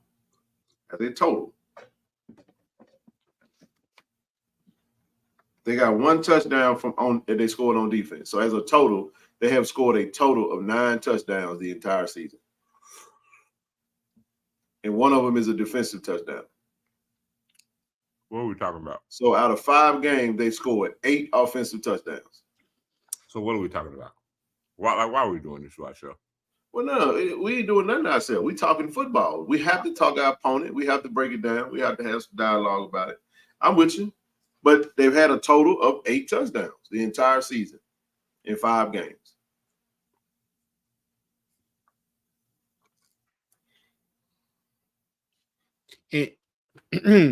Yeah, but You remember that sound Lil Wayne had when they brought that paper up in his mouth? It said, "Show me my opponent." Okay. Well, hey, being real about it, we have had some struggles on defense. All right. Indeed. Now we played a good game on Saturday. But we come off a bye and we made some changes. Right. But that's what I'm saying. But this is gonna be the second game. We had struggles against half decent offense too. Half decent offenses. Hold on, we can't be talking over each other. I'm trying to hear y'all all at one time. I'm glad it ain't me, Rochelle, because I get cussed out about that. I ain't cutting nobody. Listen, disclaimer: Ken ain't cutting nobody off. Ken ain't talking over nobody. I'm quiet. TD, we have enough time, but let TD get out what he needs to get out. Don't come for me. You know what? Hold on, I'm gonna say something. If we don't keep the same energy, I just got me a coupon. I'm gonna redeem that motherfucker later on too. All right, go ahead, TD. Continue, TD. Oh man, I kind of lost my chain of thought now. No, you said that we played some decent teams that on defense. We've had some. You was talking about the defense. We struggle. We struggle sometimes. Yeah. Well. Yeah. The last thing I'm about to say on that. Yeah, we did make some changes, like you said, after the bye, Ken, that showed to work. You know, that showed the improvement. Now, one thing our head coach have said: consistency. So this is gonna be the game where we find out where that consistency stands. So that's all I'm saying. That's what I'm looking for. That's what I want to see. That's what I'm expecting. Well, I can say I would like to. I pray we get consistency because my stomach hurt, y'all. I ain't gonna lie to y'all. I do not watch them I can't watch the whole game because my stomach hurt. It'd be like my heart be beating too fast, and I was like, let me just shut this off. I'm serious. So I understand about the consistency. I do think the bye did us some good, and I think that gave them what they needed. And I pray that everything is good. I won't be there, but I will be looking at it on. You know what I pray for, Michelle? Better game day operations, and I ain't holding back. Ooh, listen, I'll come with that bull jump. Listen, I'm praying, y'all. Zoe, I hope it's better than it was that first game. Michelle, I'm a video call you I'm a video call you. All right, I'm just messing around. Hey, Rochelle, you like? Rochelle, you be like you type of person that get mad and throw something at the TV. So listen, you like on the seriousness of everything, I am praying they use the Jumbotron the way y'all say it should be. I am praying that it was a better experience because y'all, my whole spirit woman was disturbed by that first game, and I was like, no, we can't do that no more. So I have vocally expressed myself to everybody that needs to hear. So for homecoming, I'm hoping I was seeing the festivities today. I pray that it was. I just pray that we have a good, safe homecoming. So that's what I'm looking for. I hope y'all have an amazing time. Hey Ken, this is time for you to jump in there and give the game day rundown. How it's supposed to be. Not now. What do we want? What do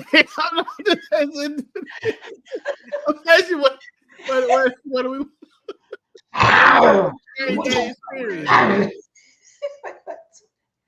Who does the roar? Who is that? I'm sorry. Okay, I'm sorry. How does it supposed to go, King? Give us the rundown. How it's supposed to go. You know what? You know what would actually make that work, TD? That what do we want? TD, what's that? That would actually be fire if we did it in between the play and got really loud and everybody jumped up. What do we want? If we got Crump and listen, when they get ready to, when they break the snap and they get ready to go to the huddle, bring the volume down. Mm-hmm. We can't be doing section battles. Playing pound cake. Pound. We can't be there. Pound cake.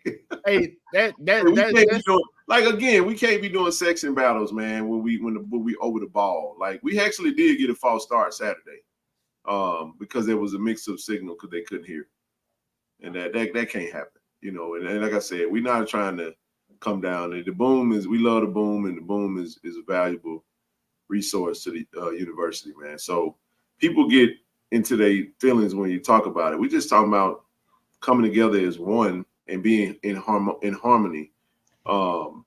There will be some section battles this Saturday because guess what? Alabama State bringing a band.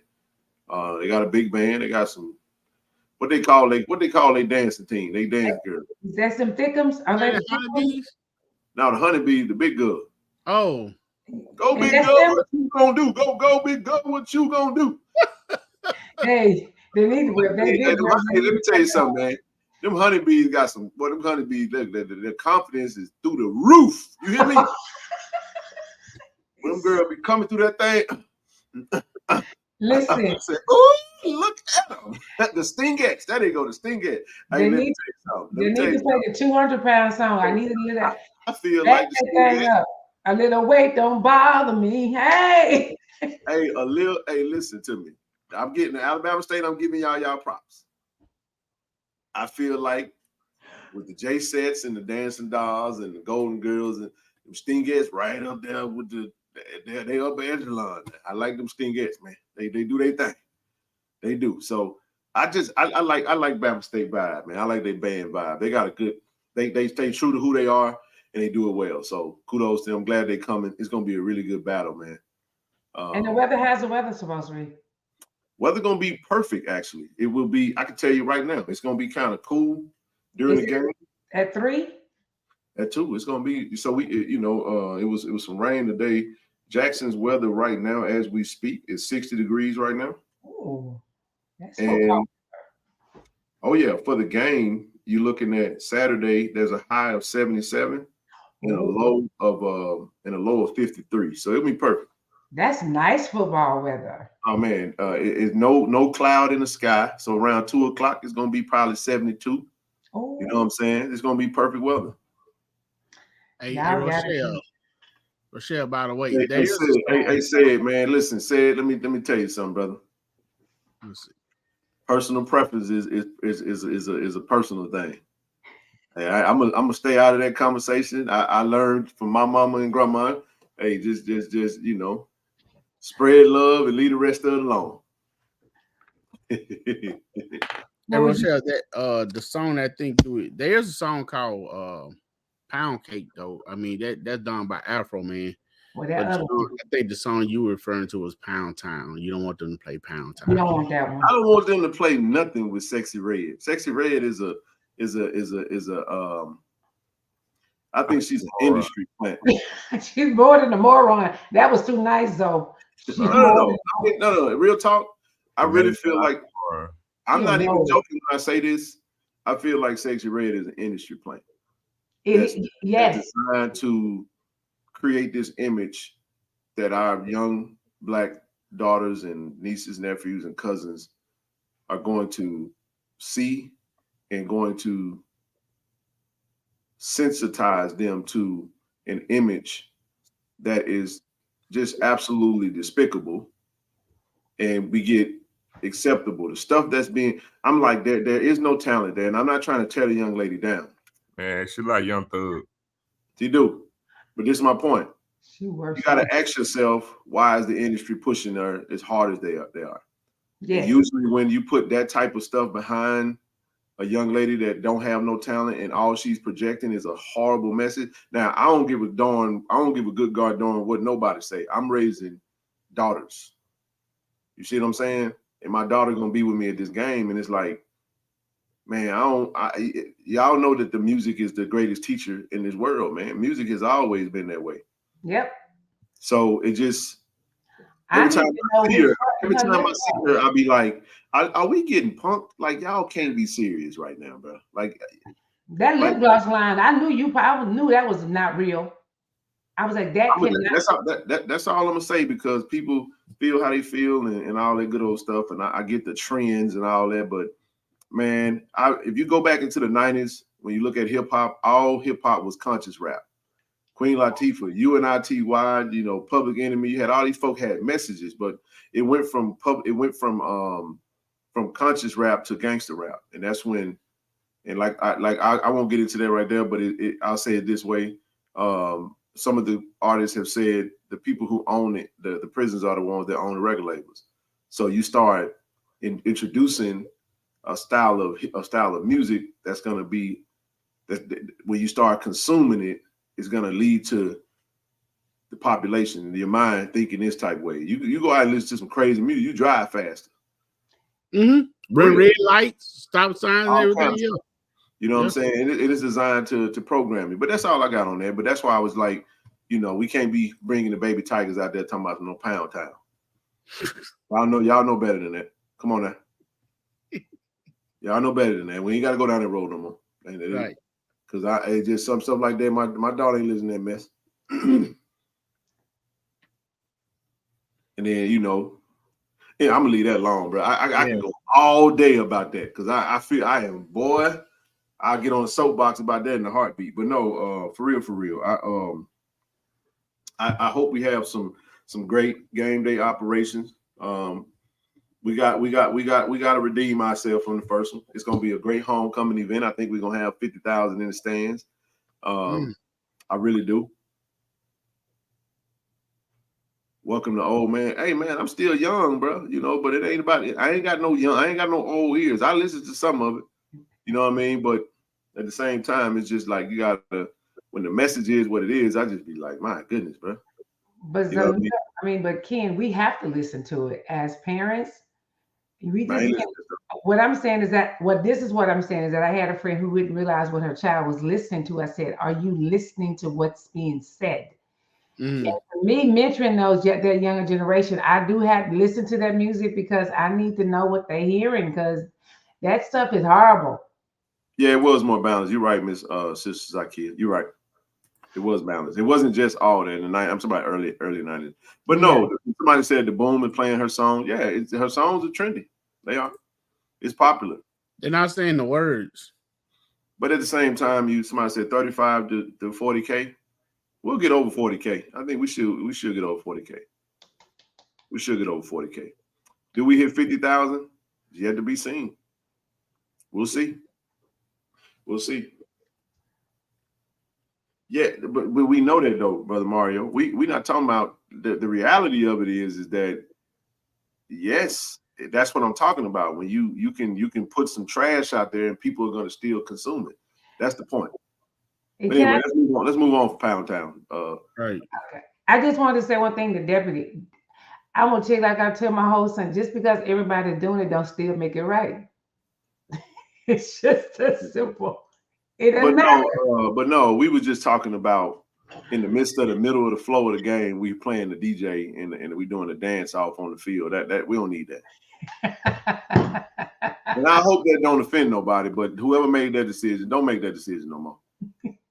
Stop running them babies out there in the middle of the field. If y'all, in the flow of the game ain't right. The best time to do that is when, what we need, though, at the vet. You know how we went on the road and we saw that clock that folk hold up on the sideline during timeout, TV timeouts? That we need one of them. We need one of them. We need one of them clocks, because that thing be like 3 minutes. All right, now you got 3 minutes to go out there and do whatever you're gonna do. If you want to kick a field goal, if you want to do a chant in the middle of the field to get folk rolling, just don't disrupt the flow of the game. Now, somebody didn't like this. we talked about the tempo of We Came to Play. Now, even the Boom members have said the tempo is a lot slower than it used to be. The fans historically and traditionally started saying it when the tempo was faster.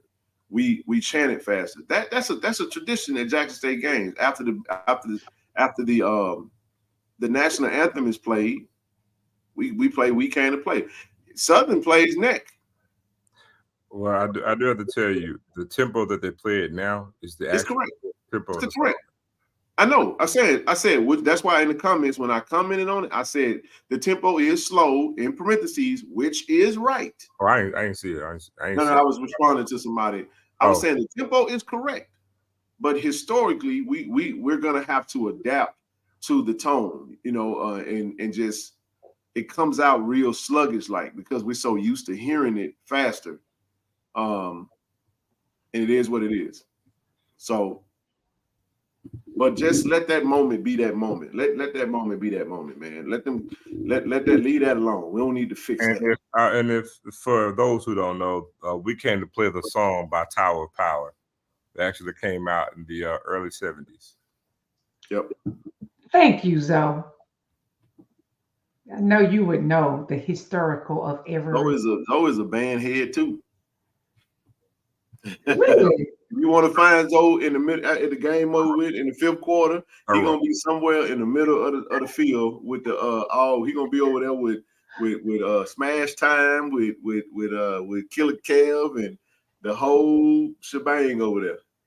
Showtime. He's gonna be over there in the middle of the field. Yeah, those are different. You what? I'm a thorough band head. I played. Okay. This is a good point, Brother Joel. He said it was not broke, but they fixed it. So we gotta adapt to it. So just let's slow our ooh down. And the Boom has been playing We Came to Play since the 80s. I was born in 1982, man. So when you said how long they been playing? 80s. Just saying. You say you was born in 82? Rochelle, I didn't stutter. I'm 41. Damn. Don't I look good? I graduated from. Listen, you listen. Rochelle, you just want everybody to know you eat free on Tuesdays. That's all. I do.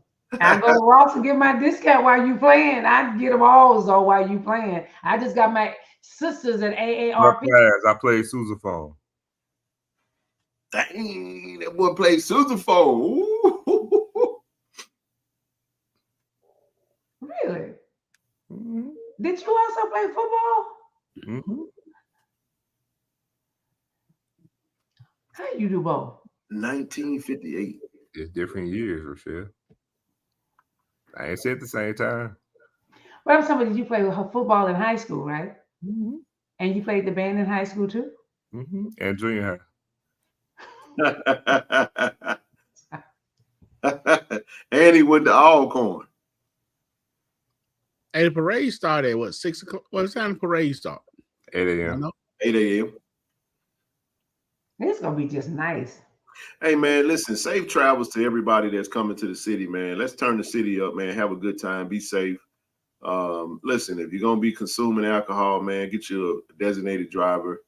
Man, stay safe, man. Let's let's keep it positive. And say Rochelle looking like she ready for a date night. What was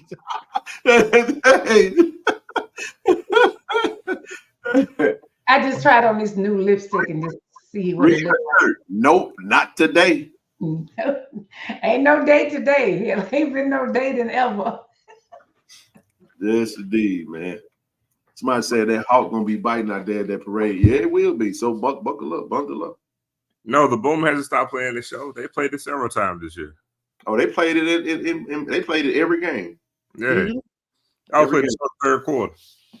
Yep, third quarter, baby. Right after that score. Dun, dun, dun, dun, dun, dun, dun, dun, dun.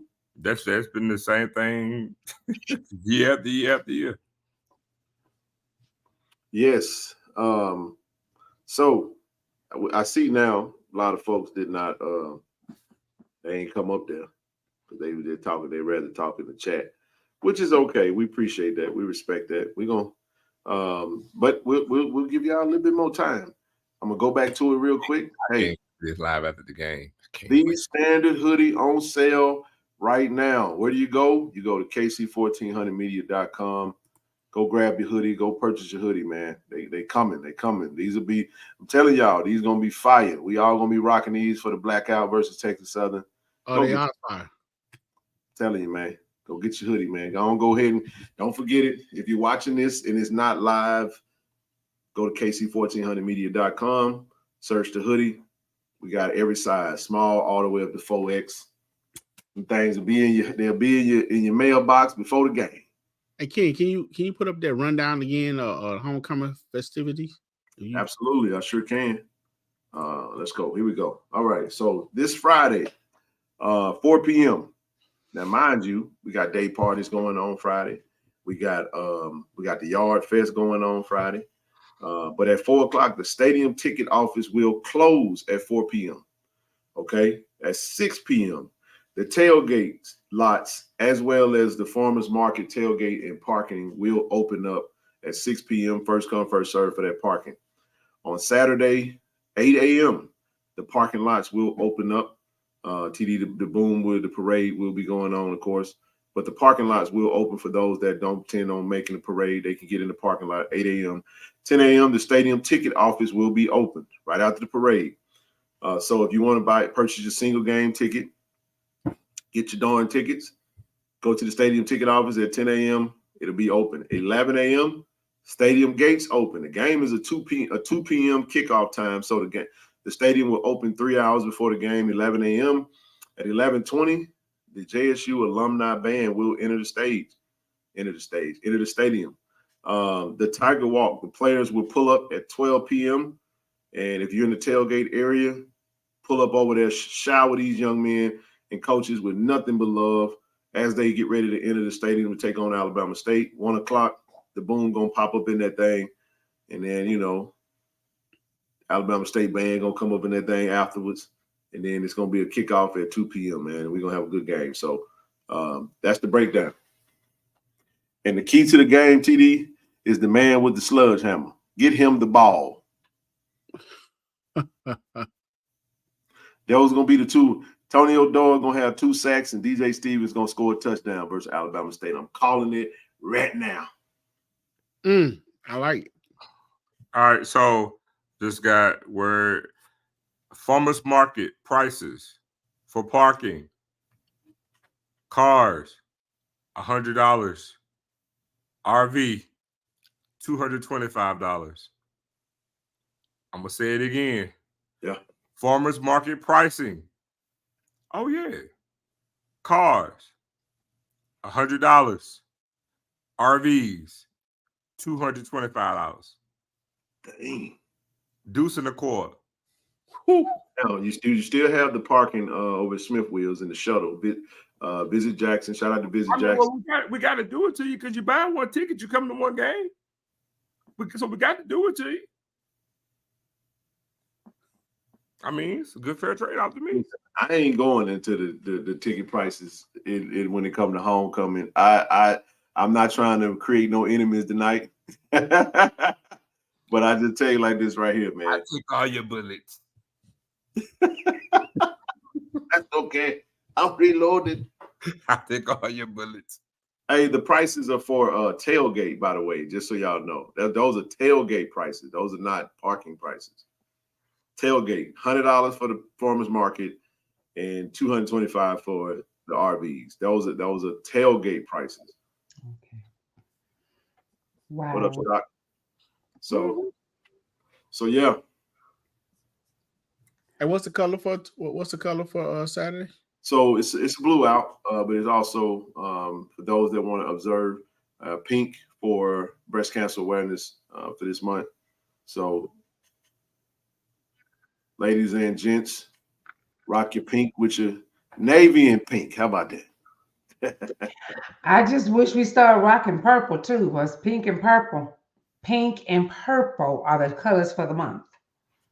Oh yeah? Yeah. Pink is for breast cancer. Mhm. But purple is for domestic violence, and we just Yes, overlook it is. that. Domestic violence is domestic. Yeah, that's true. I think that do that on purpose so people can just overlook. Because I was like, the NFL should have on purple every damn one right here. Wow. Dang. But they can rock their pink, but they don't never talk about that purple. And as many football players in the NFL got that on their issue. Okay, that's my let me get off my soapbox. But y'all will be looking nice. I cannot wait to see y'all on TV. Come on, let's go. Oh, okay. One, come on, Jackson State. So this game will be on ESPN Plus for those that will not be able to make the game. So yeah, Now I like that's it. watch live in Jackson, Mississippi. 2 p.m. kickoff. Let's go make some shake, man. Ken, can I tell you how much the ticket was though? A month ago for the game? What ticket? Well, the reason I didn't get a ticket this time around, the ticket went up like the other tickets were $5 and $6. No, $980. I know. I indulged in it a little bit. I said, so I would be in when do we play Alcorn? November what? November 18th. I will be in Atlanta, so I think I'm gonna skip it up there. Hey, I understand. That was crazy.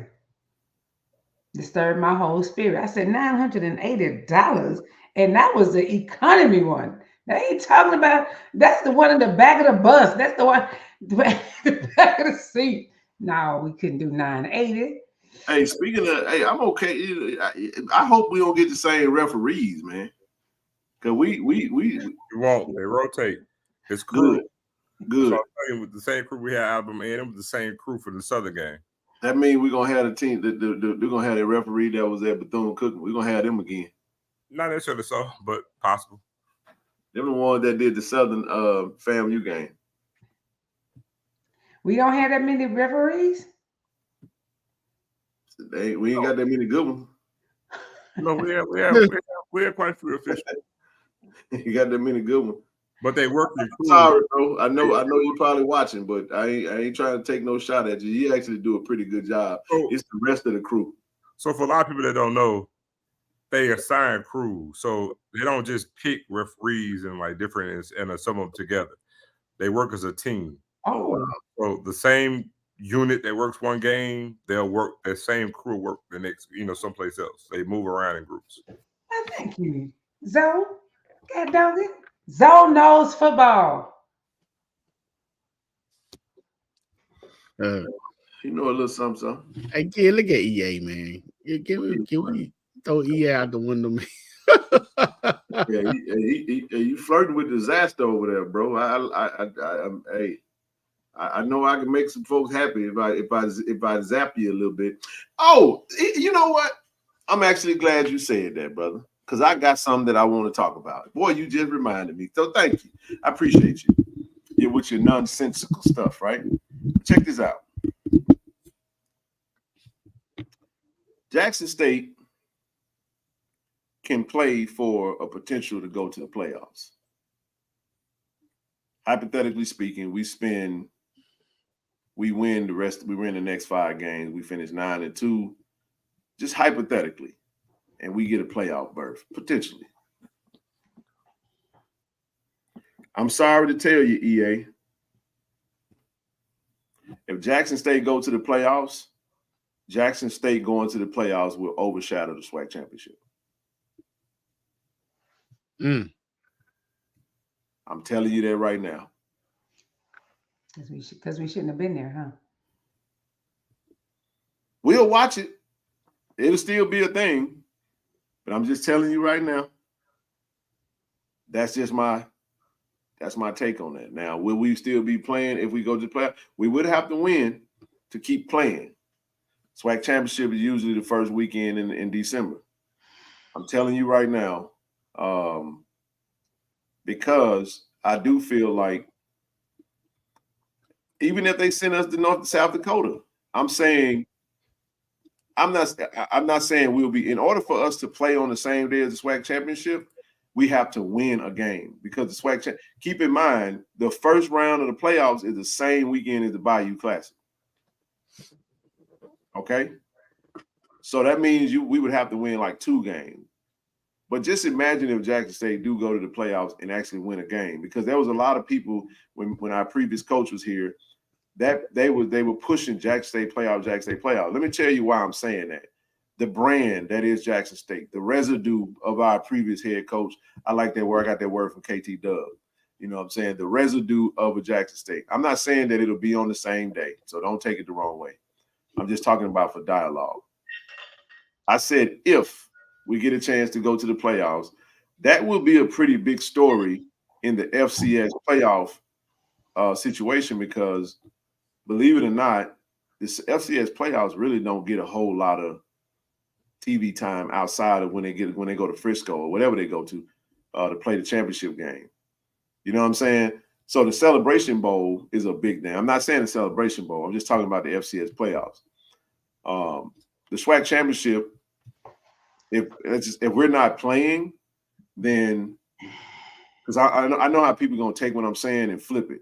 If we're not playing on that day, then it does nothing to the SWAC championship. I'm just talking about the magnitude.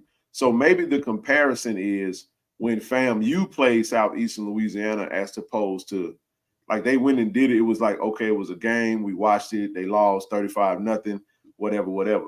Jackson State getting in the FCS playoffs would be a big deal for the FCS playoffs. It would be a big deal for Jackson State. It would be a huge deal for the SWAC. It would be talked about around the nation. Oh, yes, it will. And guess what?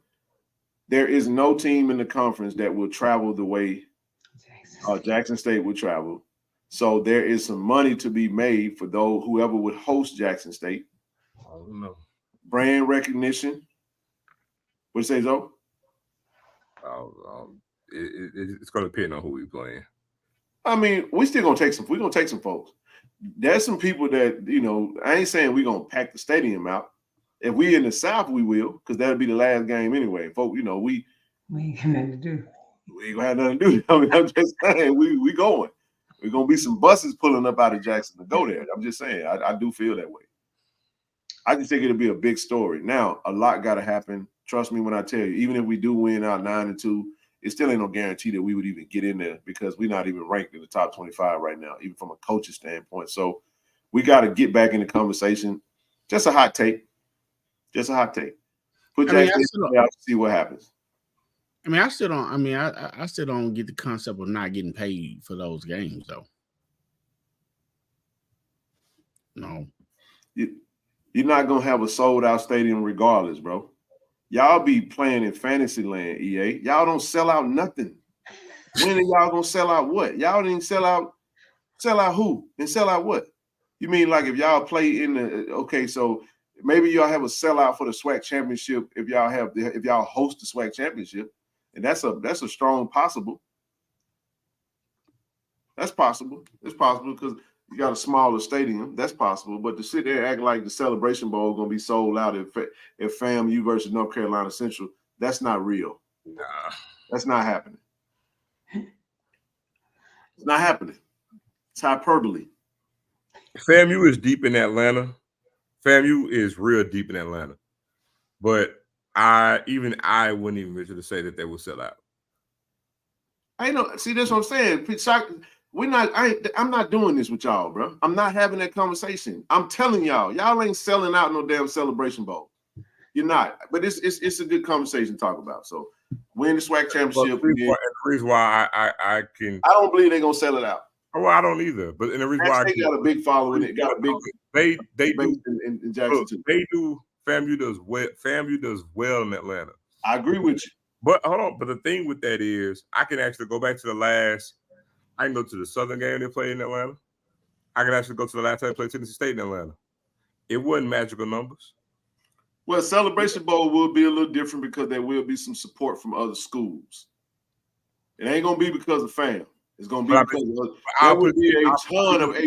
there will be a ton of HBCU students and alums that will attend that game. But I still think even if they get to the Celebration Bowl this year, they won't outdraw the game last year.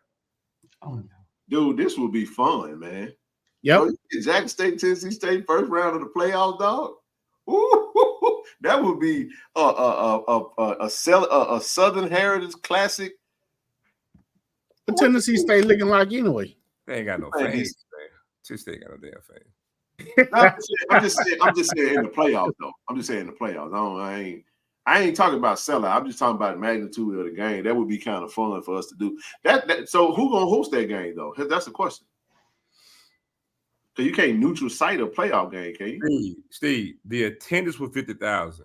But the game Southern had, just as what I'm saying is, it wasn't like FAMU dominated the attendance in that game. Don't leave that alone, bro. Y'all see this is what y'all do. This is what y'all do. We're not having a FAMU. We're not going to get y'all. It got 50,000, but Southern brought a shit ton of fans to the game. What I'm saying is FAMU did dominate. I'm well versed. I know FAMU does great in Atlanta. I do. I know this. I know that too. But it wasn't like FAMU dominated the attendance in that game. Again, that game did well because what? Southern came in that game. Also, when they played Tennessee State, this is the only game outside of Nashville that Tennessee State could actually bring fans to because they damn sure don't bring them to Memphis. The point I'm getting at is that they can draw well, you know what I'm saying, in Atlanta, but I don't see draw well at home. Draw well at your own stadium. And then come back and talk to me. In Atlanta, Atlanta's different. Atlanta's a melting pot. It is. It ain't just because everybody ain't got on no orange and green. Come on, man. He said, sell out your own stadium. I'm just saying, like, come on, bro. Okay, we can try. All right, I'm done with that. Y'all win. Y'all gonna sell out the crowd. And y'all gonna win. Y'all gonna win by 100 and whatever. I'm done with that. That was funny. I'm sorry. It is, man. Like I said. But my point is, back to Jack State. Jack State in the playoffs is sexy. I'm telling you. It is. You said it's sexy? It's sexy. I'm telling you now. It's sexy. So listen, I'm just telling y'all. I'm just saying. FAMU, I told Willie Simmons after we lost that game that I didn't think that they would lose a game. I did. So it is what it is. It comes down who we playing. Cause that no, it don't matter who we playing. Jackson, I ain't talking about who you think I'm talking about. You think I'm talking about the casuals? No, I'm talking about the FCS guys. Jackson State in the playoffs is a sexy conversation for them. I'm not even going down that road. I get that. I was just saying, like earlier, when looking at who we could play, because I'm, it's like we'll draw well. I'm saying like we'll draw well depending on who we play. Well, we're gonna have to travel. We know that. We going somewhere if we go. That's the thing. Because like where we go is the question. I don't know that we go. Because for an example, I was at the last playoff game.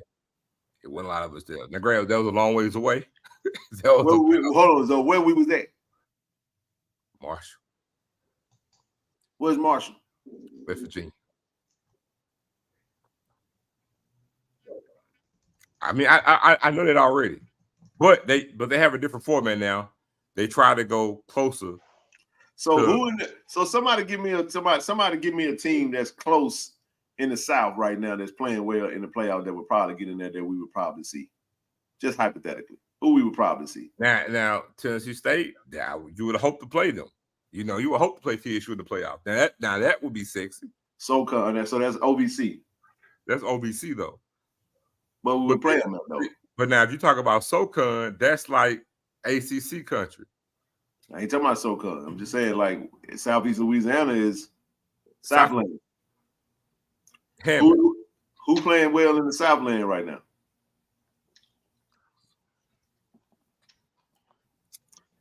There you go. See, you just mentioned it. So Southeast Louisiana, we would probably get them. You think? Furman. Somebody say Furman, Tennessee State, UT Martin. Nah, we ain't going no Furman. I can tell you that now.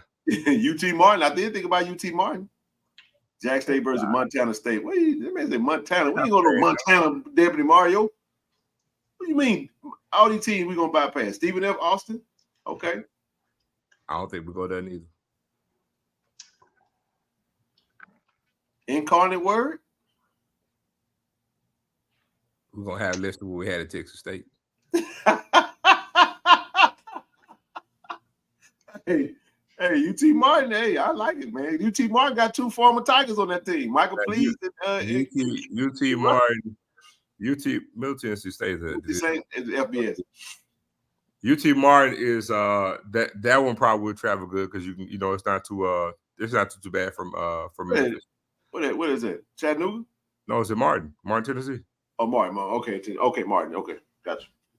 Well, the other part too, though, don't you think they would travel because this would be TC Taylor's first year and they want to support him? Depending on who we playing. Okay. You gotta understand. I got something for you, Rochelle. Jackson folks out. I got something for you, and I'm finna stick my finger in there. You want to support TC Taylor? Come to the home games. We can start there, and then we can graduate out. This is all a hypothetical. This ain't no real. This conversation will get real. If we let's say we get to the last game of Central Arkansas, they go good one. That's actually a good one. We will go there. That's a good one. That's Conway, Arkansas. That's about. So you see what I'm saying? It just depends on who we're playing and the distance. I think we can actually go, but some they're not gonna go. I mean, we have some buses. We know. Shout out to Tim. For example, the last home game that we played, I believe it was against Tennessee State or Middle Tennessee State. It was the one of the two. The last home playoff game we had, I think it was Tennessee State, and even that game, man, I think that's high for FCS numbers. I think we did around 30,000. It would be cool to go. It would be. I just to get one extra game. I mean, listen. At this point we want to. Everything we want to do. 30. Our goal for this season is to finish 9-2. That is the goal. Yep. Period. Point blank. Finish 9-2. Whether we get an invite, not get an invite. This is about establishing year one under Coach TC Taylor. You can build off of that.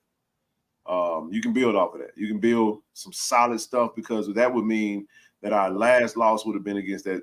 After we got whooped by Texas State, we ain't take another L. That's how we can say that. That's true. Hold on, Blue. I got a question for you.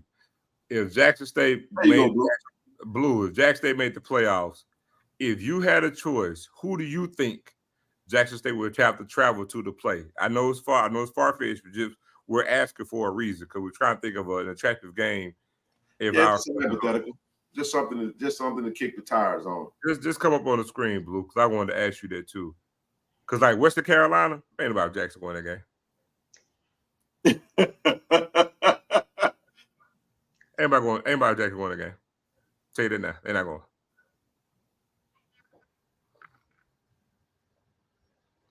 Well, by the time this is what you have to think about.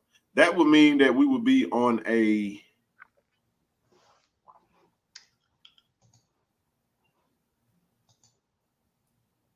seven-game winning streak.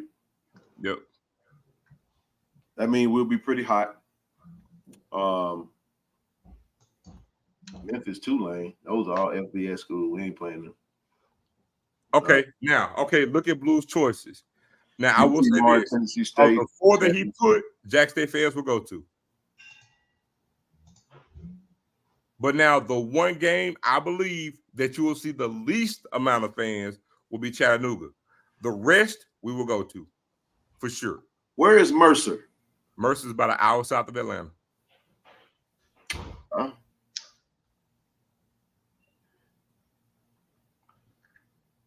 I don't care about hosting or not. I just want to go in there. To get that extra game would be dope to me because at this point it's like, all right. And this is the only reason why. Because it's like, I don't feel FAMU loses another game. I'm that's just me. I don't. I mean, Sonny, trust me. Look, if anybody know the pulse of my city, I do. Yeah, Chattanooga a little different, man.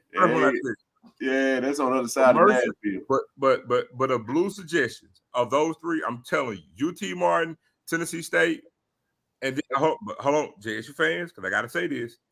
If we play Tennessee State, it's not going to be in Memphis. It will be in Nashville. That's correct. And so Nashville to Jackson, this is why I had the classic, same distance is here to Atlanta. So I'm telling you, Jackson State will go to that game. Tennessee State, Mercer, and who was the first one you said? And that is right there on the screen. Tennessee Martin, UT Martin, Tennessee State, Chattanooga, Mercer. UT Martin. Now he also mentioned Sanford. Now, if Sanford were to make it, we would have more fans. We Oh, would have Birmingham, baby, we coming. We would have more fans than Sanford to Birmingham. Yeah, that's true. That would be cool. Hey, Joe, what's up, baby? What's going on? I got a question. FAMU clinch. Do you think we should sit Jason Brown down and see what we got? So we got a quarterback for next year? No. Nope. Hell no. You can't. Here's why. Jason Brown is he still got pro aspiration. You never gonna sit him down. By the way, I got a dope clip from our commit from Ethan Terrell today. He sent it to me, and that kid is a baller. By the way, I don't think we do that. I don't think it's necessary, Jason. I mean, crazy numbers. Just to see what the quarterback situation looks like for next year.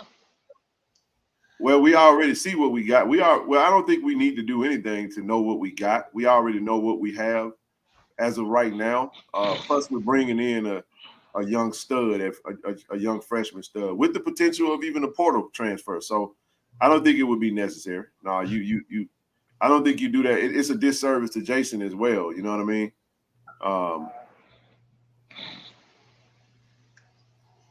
Another thing, me personally, and I want to see if you guys can say I'm wrong. I would say TC for Coach of the Year in the SWAC. From what all he had to do, I don't think any other. And if he run the table 9-2, that's really JSU fans.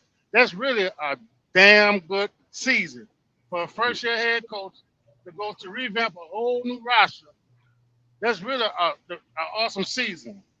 And I think if he does that, I think he should be nominated for Coach of the Year for the SWAC. I agree. What all he had to do. I'm gonna say this. I agree 1,000%. But I know the SWAC the way I was just about to say that. The SWAC gonna say something different though. I'm gonna tell you like this. I agree with you wholeheartedly, but I know the SWAC too well. Willie Simmons is gonna win Coach of the Year. He will. Book it. He will. If he go 10-1, he will. Book and it. he deserve it too. TC, I still believe deserve it for with all things equal. Willie Simmons gonna win.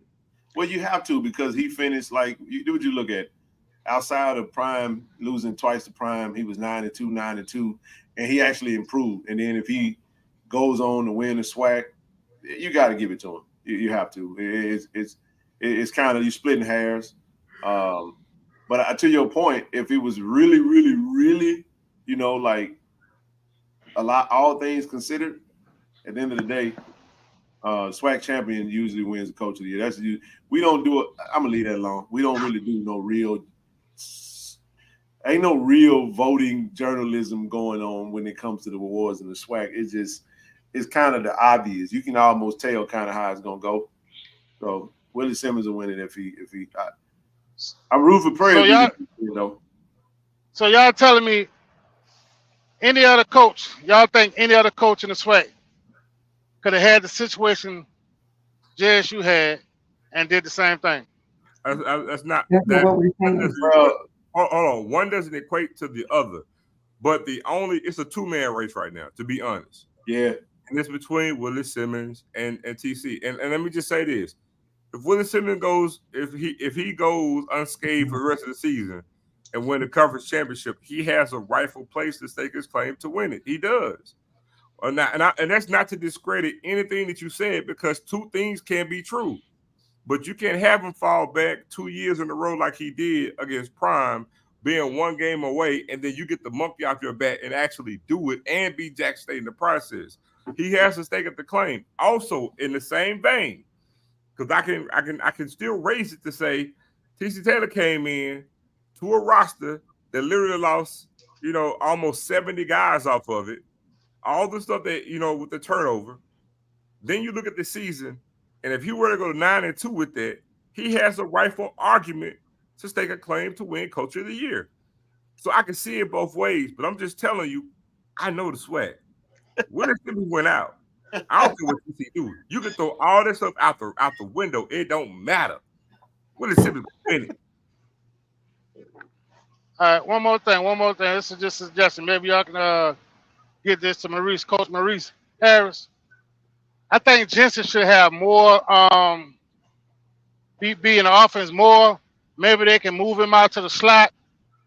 You know what I mean? Or motion him out from that defensive end. I mean from the tight end spot and motion him out because I think he have a disadvantage against any linebacker in the sweat with his speed and size. I agree. Can y'all deliver that? Can y'all deliver that to Maurice Harris? Tell him get Jensen available and get him involved in the offense more. I'll take this one. I'll take this Did one. he say deliver? I'll take them. If he said deliver, I'm gonna go somewhere with this. Because I work for the post office, so let me give you a real good analogy since you said delivery. We gonna deliver to Maurice Harris, but he gonna do a return to center.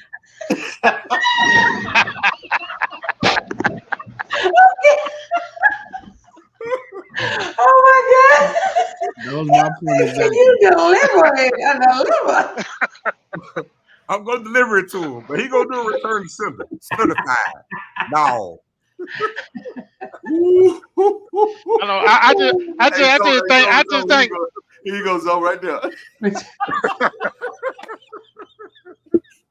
I just think Jensen would be, you know what I mean, with him out there in the slot, or, you know, on the same side with goddamn, what the boy name is, man, Lord have mercy, with Powers. I think that, you know what I mean, Jensen he can beat anybody. Hey, you know what? I'll say this though. I'll say this about Jensen, man. We want him to get well, man. He went down. He got injured in the last game, so we got to see how long he's gonna be out. Jensen's a great talent, man. All-star personality, and yeah, got to get well though. But no, that's why I say DJ, get the ball to the tight end. But yeah, we ain't gonna go in there and I'll say it this way. If we go in there with a message, Brother Joe, we're going to get escorted out the room. Hey, look, actually, Joe, that's already been brought up in previous conversation. We ain't got no. Hey, let me do this for you, Joe. Let me do this for you, Joe. Hey, Coach, all y'all that's watching, y'all heard what Brother Joe said. Message delivered. There you go. Right. Listen, I was like, he said, could y'all deliver that message?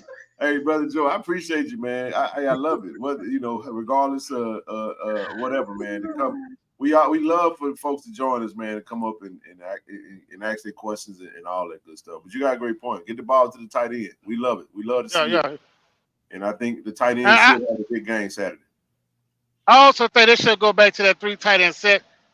I haven't really seen them run that 3 tight end set as much as they ran it in the South Carolina game. I think when they run that, they can't be stopped, man. I agree.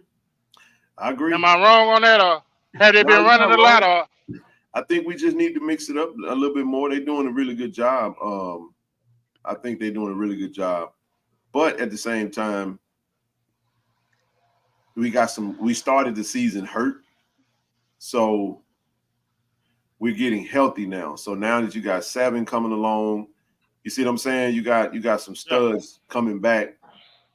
Duke kind of got through some banged up aspects of it. Fabian McCray coming along, and then we got a lot of wide receiver depth, man. So it's like they're trying to find a balance between both the tight ends. But with Jensen being hurt, Hayden actually played very well, and but we're gonna see how they use him. So this will be a good time for the young fella, Sebastian St. Louis, to come in there and be third man with Jensen being out. So looking forward to seeing. Come on, driver. Ain't nothing wrong with that right lane now.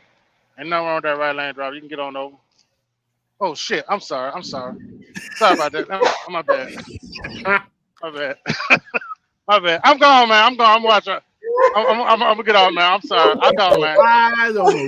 Hey, you out there on that road? Be safe out there, Joe. Yeah, man. Oh my God. Oh my God. Ain't nothing wrong with that right lane.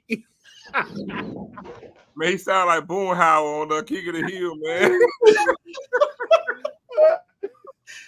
Oh my gosh, bro. Sound like Boomhauer on King of the Hill. Hey, not for real. He almost sound like Jacqueline. Jacqueline.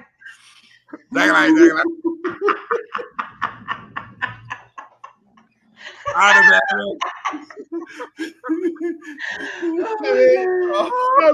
Problem is a driver. Ain't nothing wrong with that right lane. Oh, I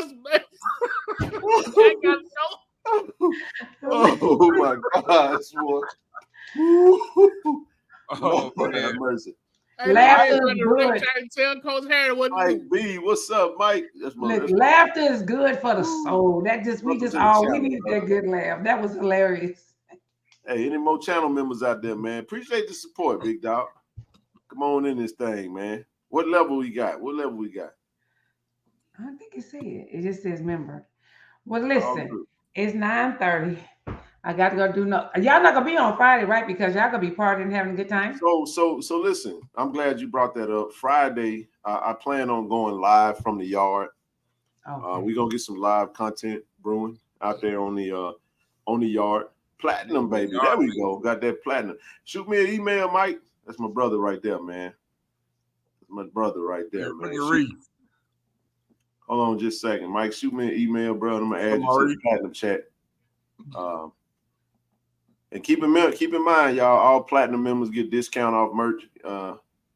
So discount off all merch for platinum members. We got that dope hoodie, man. You don't have to be hey, listen. That hoodie is nice. Listen. Hey, to all you rattlers out there, this actually go good with your orange and green too. Now, you know, Shaka, you got some hats out there that you had a hat on that had FAMU on it. You can wear this with that too. These, just pretend that them, just pretend that the little lines in the word is. What up, Shaka? Just What up, pretend that them snake slithers, and just so, is that your thought process? That V is fire. Is that you in your brain?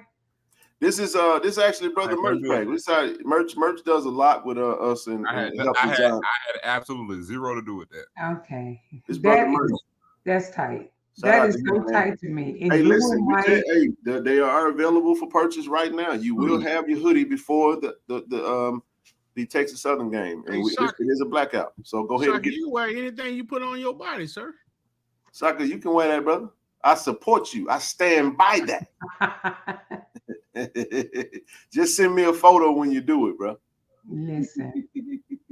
Yeah, that can go on the red out, on the black out. That thing is just on. Steve, you can get you one too, bro. EA, all y'all that be in the chat yapping about FAMU, get you a D standard hoodie. I ain't gonna tell nobody. As much as y'all in the chat, you might as well go and buy one. Yeah, I'll wait. I'm just saying, bro. They got black merch out there. They got black FAMU hats with the green and orange accents with green, orange, and white in it. You throw that hoodie on with that joint, man, some black pants and some of them black, orange, and green and white dunks or some Jordans or something. You in there. Hey, Merch. Hey, Merch gonna wear one too. Get you one. Get yourself one. Everybody can get the one, man, because everybody think that they the standard. So just support the cause, man. Y'all be over here anyway. Y'all be over here hanging out with us anyway. You might well go and get a shirt. You understand me? I tell you what you can do. How about you go to the website, fam, and y'all buy an actual T-shirt with the logo on it? How about that? Say you rocking. You're definitely here. You're definitely supporting KC. Buy a KC-1400 T-shirt, man. Just say I rock with Ken, man. He and TD and Zoe and Rochelle and I rock with Nook. I ain't seen Nook in the month of Sundays. We might see him this weekend, but just say I rock with them folks over there, man. They good folk. They good fine folk over there, and we support them. It's all right. Yeah. Oh, man, the way this thing looking, I'm gonna be spending a lot of time in Tallahassee. Thank you, Chaka, but I'm not married, love. You can just call me Miss Rochelle. The way this thing looking, I'm gonna be spending a lot of time in Tallahassee. What's looking? What you looking at? Kaylee. No, not today. Who? Kaylee. Oh yeah, your daughter. See? Well, see, this is one thing we have to understand. Mm-hmm. See, now, although there's some folks in the chat that didn't go to Jackson State, they do have kids that do go to that either have gone to Jackson State or go to Jackson State. So we have to be mindful of that. You know, they support the cause. We know they honorary Tigers. And then you have occasional folk like Steve, who's just from Jackson, and he left and went to, I don't know what he was thinking. He should have went to Jackson State and took a class or something. but no, man. I love it. Gotta love it, man. And now, Sonny, before I leave, Yes, Sonny. FAMU will be in Jackson next year. Oh. Yep. We are. FAMU versus Jackson State at the Vet, because we go to Bethune-Cookman next year. So usually the way you can tell is based off of the opposing school. So next year, we supposed to have Alabama A&M at home, but it looks like we may be going back to Mobile. Possibly. I don't know. Well, y'all have a good night. I have to go do some notes. Y'all distracted. Yeah, we just about done. But like I said, it's homecoming. Oh yeah, Friday, man. We will have probably next year we're gonna have probably 5 home games. I don't think we're gonna hit 6. We're not gonna hit 6. I think we're gonna hit 5.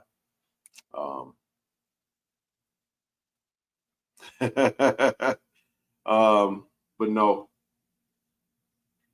we'll go live sometime on Friday. We got a lot going on Friday, man. Nice little festivities, man. You know, come to the city, man. Enjoy yourself. Be safe. Block party tomorrow, the convention center parking lot. We got I got a dentist appointment. I gotta do some, man. I gotta go get my mouth numbed up so I can get the final procedure done on what I'm in the process of getting done. So I gotta get that out the way. We picking up some water tomorrow.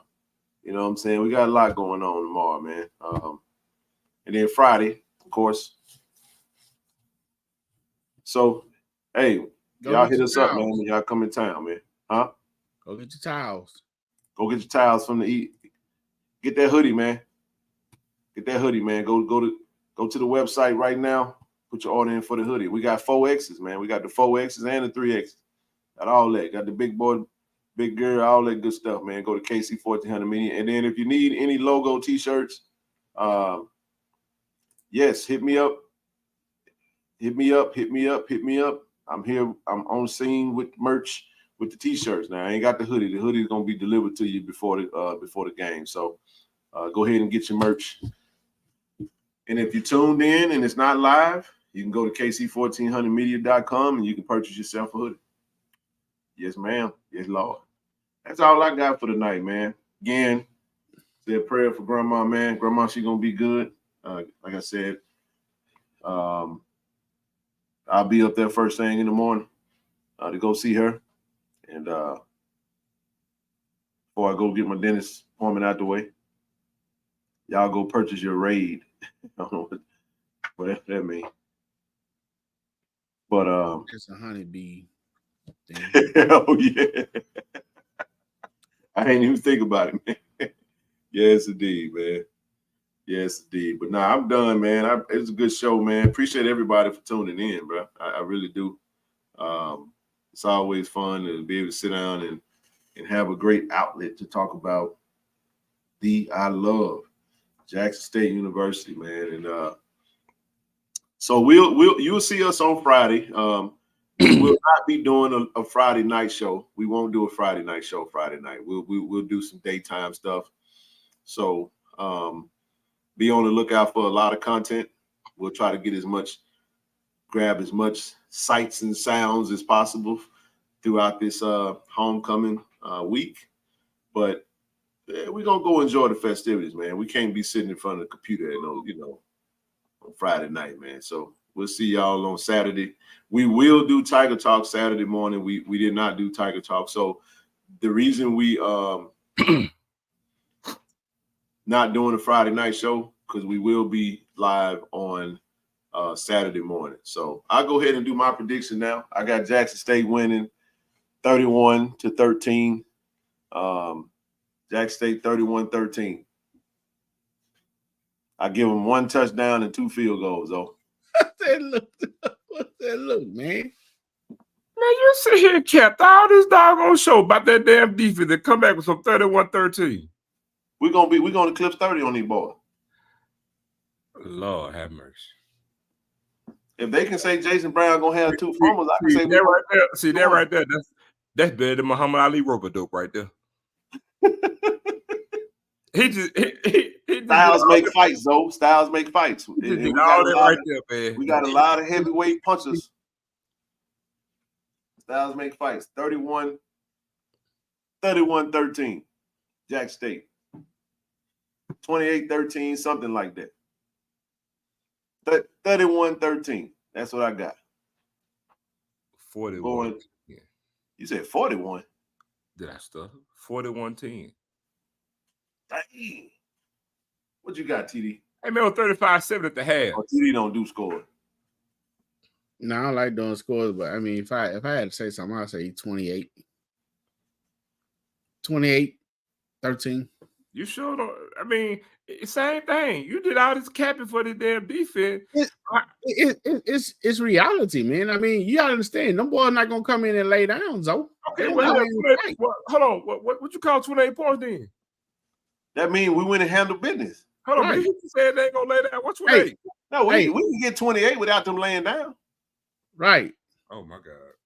I mean, that's not. If they lay down, we gonna score 40. Now, in order for you to get your score, they got to lay down. No, they gotta lay down. We're gonna lay their ass down.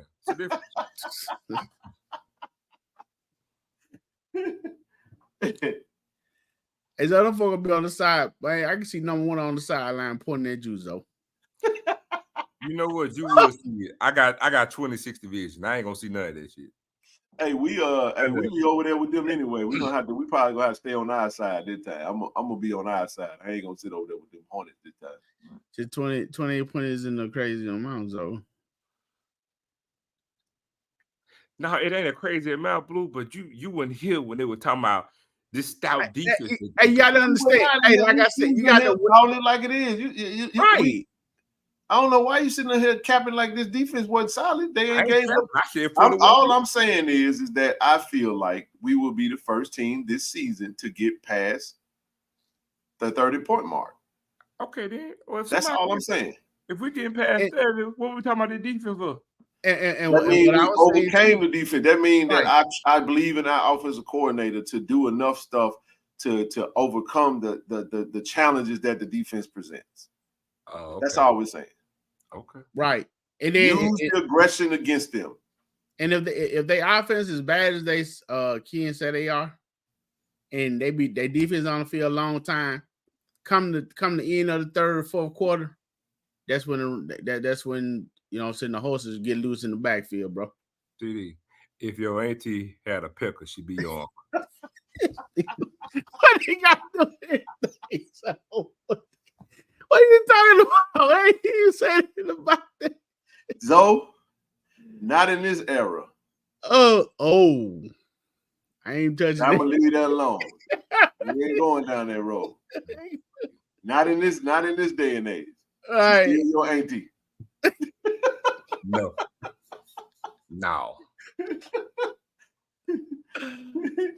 Yeah, Zoe did say okay, then. Well, in any era, your daddy hold on by 10 more seconds, you wouldn't be here on the platform. Nah. So you got 41 points. All day long and twice on Sunday. And I already know that. Boy, if we hit 41, Zoe gonna be amped on the next show. I'm telling you, man. I mean, hey, I'll be happy. I mean, I'll be amped with him. I would too. No, you ain't gonna be amped. No, you can't be. Not the way y'all put on for this doggone defense. I don't know what you thought you heard, bro. We talk football, man. We ain't nobody sitting here hyping nobody up. I'm sitting here, looked at my phone and gave you the stats. That ain't nobody scored more than 23 points on the team all season. Hey, how many fam you scored? 23, right, Zoe? You scored 23. How many fam you put on us? Okay, then I like how you going. I see what you put. I'm picking up what you're putting down, TD. So I'm gonna hit you with this. How many teams put 35 points on Alabama A&M at the half, and they got a better defense? I got time. So what you're saying is exactly no. What you're saying is exactly what we said. We're saying in talking about this team, the only thing we can do is talk about what they've done, bro. Okay. Right. And what they've done is hold on, Coach Sign Jr. TD. How many teams put 35 points in Alabama A&M at the half? No, that's why they play the game, bro. Oh my God. That's why they call it strategy. You do not answer answer watch a question film. with a question. Huh? You do not answer a question with a question. You still answer my question. How many teams put 35 points on Alabama A&M at the half, and they got a better defense than Alabama State? I don't know of any. Huh? I don't know of any. See what I'm saying? So so you telling me who put whatever points on Alabama State? They ain't played the champs yet. They the champ is here. They ain't played the champs yet. We do what we do. Well, let me give you a stat, Zoe. In the past 2 seasons, even with Shador at quarterback, we haven't scored 30 points on this team. In the past 2 years, we ain't had an OC like we got right now. That's debatable. Not to me.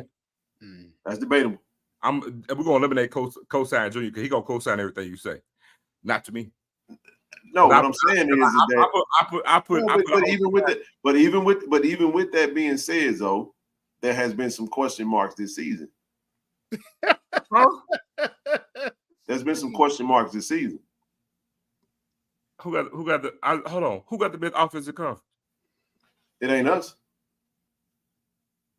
Go look at the stats. Okay. It ain't us. I'm not knocking. I'm saying we do well, but I'm just saying, like, it's debatable. We averaged 40 points a game last year, bro. Okay. I'm talking about this year compared to who we playing against. This is what I'm saying. This is my point, though. And I'm just saying that their identity is the same under their coach. The dude is a defensive-minded coach. We dropped 28. It was 28-7 in 21, and then it was 26-12 or whatever the score was in 2022. But right now, their identity, they toe tag John Doe. I agree with you on that. John Doe. But I'm just telling you, the defense is. All I know is to me, in assessing this team, the one thing that was respectable, they have the preseason defensive player of the year in Bubba, who they got. So is he the best defensive player in the league? That's what they say, right?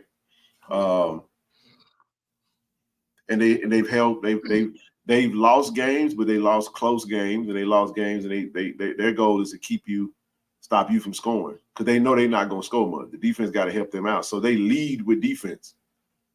So that's why we were saying, when we talking about the team, don't sit there and act like we up here just big in the defense. So we just call it like we saw it. No, but see, it's the work. Like you said, they lead with defense. They just put their first foot in front of the other one with defense because they averaging the L. That's true. I was actually going off of points, but we averaging the most yard though. We are averaging the most yard. Good point. We up there. We up there now. Just saying. I ain't. Look, it's like you got John over here, Champs over here. I mean, you act like we saying we gonna lose or something. No, you're saying like we're saying this is what we're saying, and I'm done with it when I say this. We're saying based off of the data says that the challenges will be on. We got to make some things shape. We got to go attack them on offense in order to offset the defense, because they got a defense that's saying we're coming to take away everything you do well, and we got to go out there and game plan to hit them in the mouth, just like TD said earlier. We got to hit them in the mouth. And based off your assessment, you saying we finna hit them in the mouth and they ain't that good. I'm good with it. Well, we're gonna hit him in the mouth, then hit him again. You remember that clip of Bernie Mac walking down the bus station, just slapping you? What we finna do? That's what we finna do to the honeybees, stingettes, Ricky Smiley, the folding chair that's sitting there. We finna do every last one of them things. And Ricky don't even claim them, boy. He rolling the tide. Who? Ricky. Man, Ricky in Colorado. Ricky in Boulder. Right. Hey.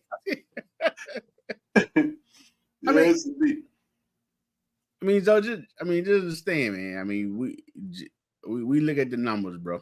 We know football too, though. We know football too, big dog. Hold on, I look at the numbers too. The numbers say L. I mean, And then we saying that too. We saying that too. So, and then Ed Robinson got to come here, Coach Ed Robinson got to come here and prove to everybody he's sweat. I tell you, man, he got another level, man. Hey, man. Hey, Ed Robinson ain't playing though. I like the fact that you said that, TD. He is swag. Last time I checked, everybody got their swag begin get boosted their ass by Jack State. And he gonna fall in line too. Be careful what you ask for, you just might get it. He said he hopes he's scheduled for homecoming bait. You know I'm down for you like 4 flat tires, bro. I'm riding with you, baby. Ray. Huh? That's the air going at the time, man. We down with you, baby. What's crazy is TD. Why did I know that already? I was like, TD letting the air out the tires on it. I ain't been drinking, man. Hey, man, TD said, shh. God, dog. Oh, my gosh. Now, hey, we with you, Zoe. We with you, baby. This is true. I think they're going to whoop them. But guess what? We're going to soften them up for you first, though, Alabama and them. We're going to soften both our asses up. We try to help y'all make it a fair fight. 35 on half against the Alabama and we're going to put 30 on one half against the Alabama State. Hey, Blue got you, bro. He said he wild. That man let the air out the tires, bro. Golly, dog. All right, man. All good, bro. All good. I'm about to. Hey, I look forward to kicking it this week, man. So have a great week. And again, man, I appreciate y'all. I said cheers to Zoe. David Mario, I'll see you this weekend, bro. Deputy Mario, we ain't going down that road. We know who they are. The coaches and the players gonna be prepared to play. They're not overlooking the team. It's gonna be chippy. It's gonna be a physical game, and we're gonna go out there and do our thing, man. So the objective is to win. That's right. Just win, baby. It's about all right, everybody. That's all I got, man. Tiger Nation. Good night. Happy homecoming. Let's go. Happy homecoming. Go purchase your shirt, man. Go to the website. 4110. Book it. Get your shirt. Brother. Get your merch. Get your merch. Get your merch. Get your damn merch. Oh, all right, everybody. Tickets. Get your damn tickets too. That's right, bro. All right, everybody. Peace out, baby. Great day to be a Tiger. JSU by 40 campaign. Coach Taylor, I was just thinking, I was sitting in my office and we were talking about Jackson State athletics, the tradition of Jackson State. You played here. What if 50,000 alums gave $40 a month for 12 months? Man, that would be huge. That's money in the bank for athletic program. Let's do this, Coach. I'm challenging all 50,000 alumni of Jackson State University, supporters, fans. Let's give $40 a month to JSU by 40 campaign. 12 months, 12 million. September to August, let's win championships in the classroom. Let's support Jackson State University. Let's support athletics. And let's make sure our coaches and our student athletes are successful. So again, Coach Taylor and I are challenging you, all 50,000 alums, $40 a month for 12 months to support Jackson State athletics. Go Tigers. Go Tigers. Support the JSU by 40 campaign. Visit gojsutigers.com/JSU by 40.